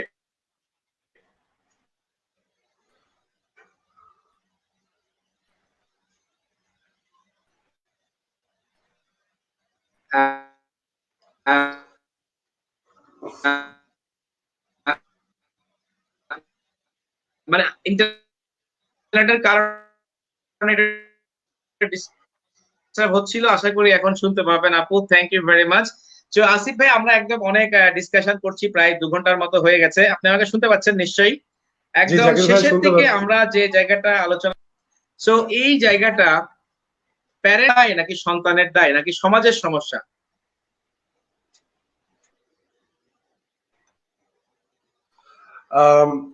আমার প্রশ্ন আরেকবার যদি করেন, আমি একটু নেটওয়ার্কের জন্য পরিষ্কার শুনতে পাইনি জাকির ভাই। Can you please ask the question one more time?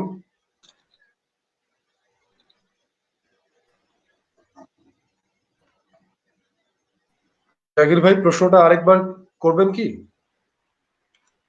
আপনার প্রশ্নটা হচ্ছে যে সন্তান বাবা মার দায়িত্ব না সমাজের দায়িত্ব, রাইট? সমস্ত কিছু দিয়ে সময় রেখে আসছে, তো এই এই দায়টা আসলে কার? এটা কি পিতার দায়?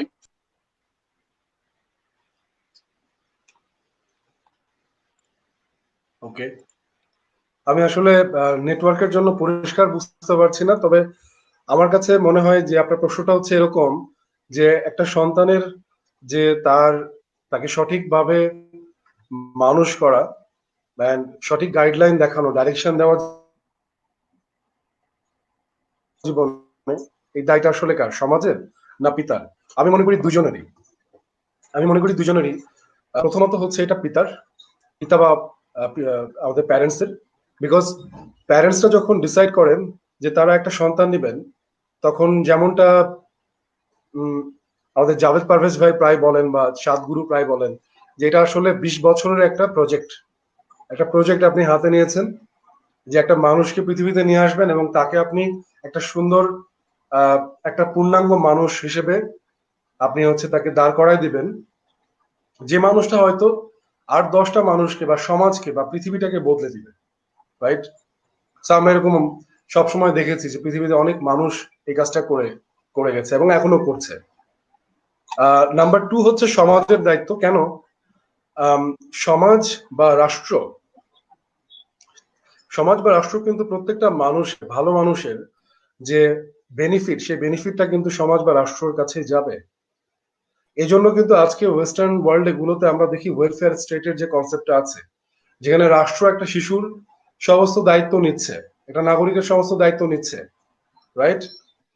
তো আমি মনে করি যে সমাজের এখানে দায়িত্ব আছে, রাষ্ট্রের দায়িত্ব আছে তাকে রাইট এনভায়রনমেন্ট ক্রিয়েট করে দেয়া, যেখানে সঠিক শিক্ষাটা নিতে পারে, সঠিক মূল্যবোধটা শিখতে পারে, রাইট? এবং সঠিক ফ্রেমওয়ার্কের মধ্য দিয়ে সে রাইট লাইফ স্কিল গুলো শিখে বের হয়ে আসতে পারে। যেমন আজকে আমাদের যে স্কুল ইউনিভার্সিটি, সেখানে আমরা এটা নিয়ে অনেক কথা বলেছি যে আমরা কিন্তু ওখানে দেখতে পাচ্ছি যে people are getting certificates, they are becoming pass man, but they lack in life skill,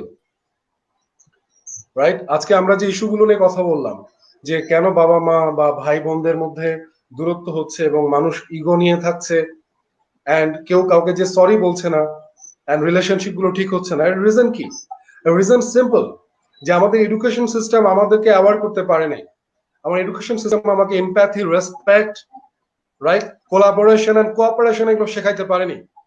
and সেই জন্য কিন্তু আমরা আজকে এই জায়গাগুলোতে স্ট্রাগল করছি, বোথ পার্সোনাল প্রফেশনাল লাইফে, রাইট? সো আমাদেরকে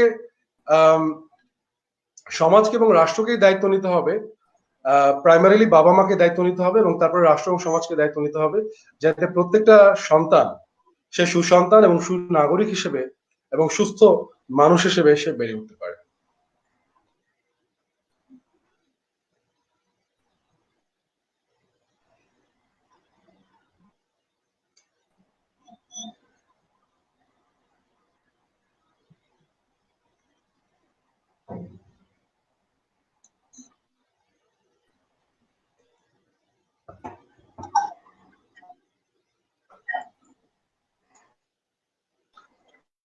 Am I audible?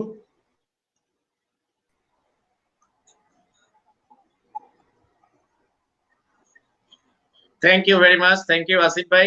আমরা অনেক যুক্ত আছেন, সবাইকে অশেষ ধন্যবাদ। আসিফ ভাই, একদম শেষ হিসেবে আমাদের আজকের শ্রোতা দর্শকদের জন্য শেষ মেসেজ হিসেবে আপনি কি বলতে চান, এবং আমরা তারপরে আজকের আলোচনা এখানে শেষ করব। আপনি একদম শেষ মেসেজ হিসেবে কি বলতে চান সবার জন্য? থ্যাংক ইউ জাকির ভাই। আসলে আমরা অনেক কথা বলেছি, কিভাবে 1-2 ঘন্টা চলে গেছে আমরা টেরই পাইনি।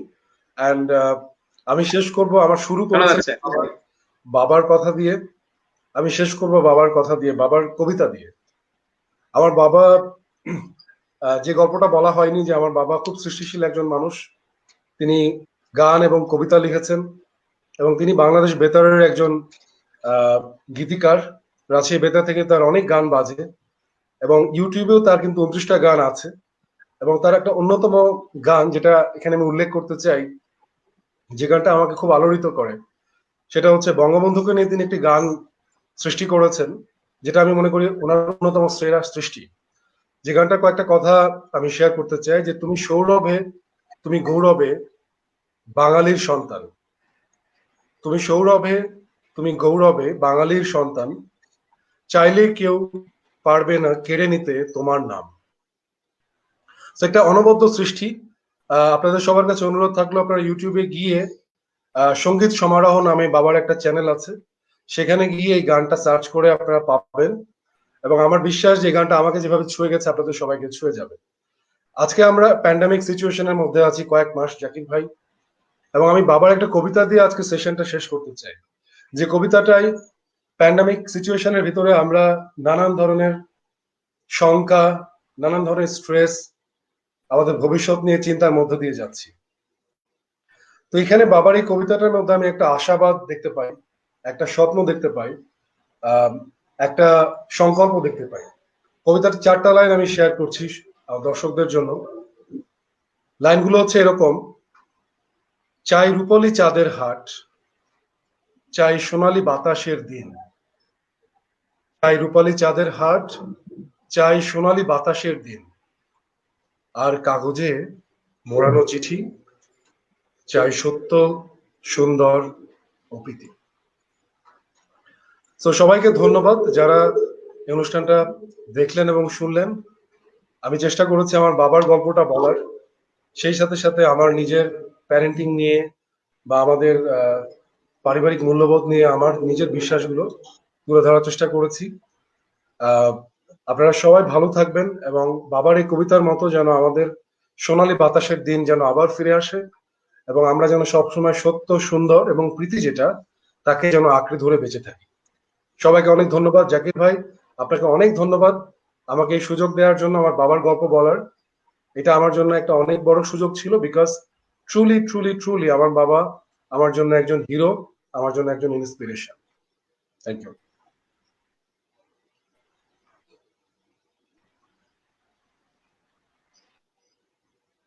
Thank you very much Asif ভাই, অসাধারণ। আমরা 2 ঘন্টার উপরে আলোচনা করেছি এবং আপনার যে আলোচনা এবং আমাদের এখানে অনেকে যুক্ত হয়েছিলেন, তাদের অনেক প্রশ্নগুলো আমরা নিয়েছি। আহ প্রিয় দর্শক শ্রোতা, আপনাদের প্রতি আমরা কৃতজ্ঞ। বোকাবাবা গ্রুপের পক্ষ থেকে মাই ফাদার মাই হিরো শিরোনামে আলোচনা প্রতিদিন রাত 10:30টায় কন্টিনিউ হয় এবং এই আলোচনায় যদি আপনি আপনার বাবার গল্প বলতে চান, আপনার যদি কোনো ভালো আইডিওলজি থাকে, আপনি যদি সমাজকে বদলাতে চান, আপনি যদি নিজে কোনো মতকে মনে করেন যে সমাজের জন্য প্রয়োজন, আপনারা আমাদের সঙ্গে যুক্ত হন এবং আপনারা আপনার গল্পটি বলতে পারেন। আমরা আমাদের বোকাবাবা গ্রুপের সমস্ত সদস্য এবং অ্যাডমিনের পক্ষ থেকে সুলতানুর আসিফ ভাইকে অনেক ধন্যবাদ এবং কৃতজ্ঞতা জানাচ্ছি। এবং আমরা চাই প্রতিটা পরিবার হোক স্বর্গ, প্রতিটা সম্পর্ক হোক স্বর্গীয়, প্রতিটা ঘরে যেন পিতামাতা সন্তানের শিরোমণি হয়ে থাকতে পারেন। কোন সন্তান যেন পিতা মাতাকে নিয়ে অস্বস্তির মধ্যে না থাকেন। কোন পিতা মাতা যেন ঘরের বাইরে গিয়ে এরকম ভাবে বলতে না হয় যে আমি জীবনে কি ভুল করেছিলাম, আমার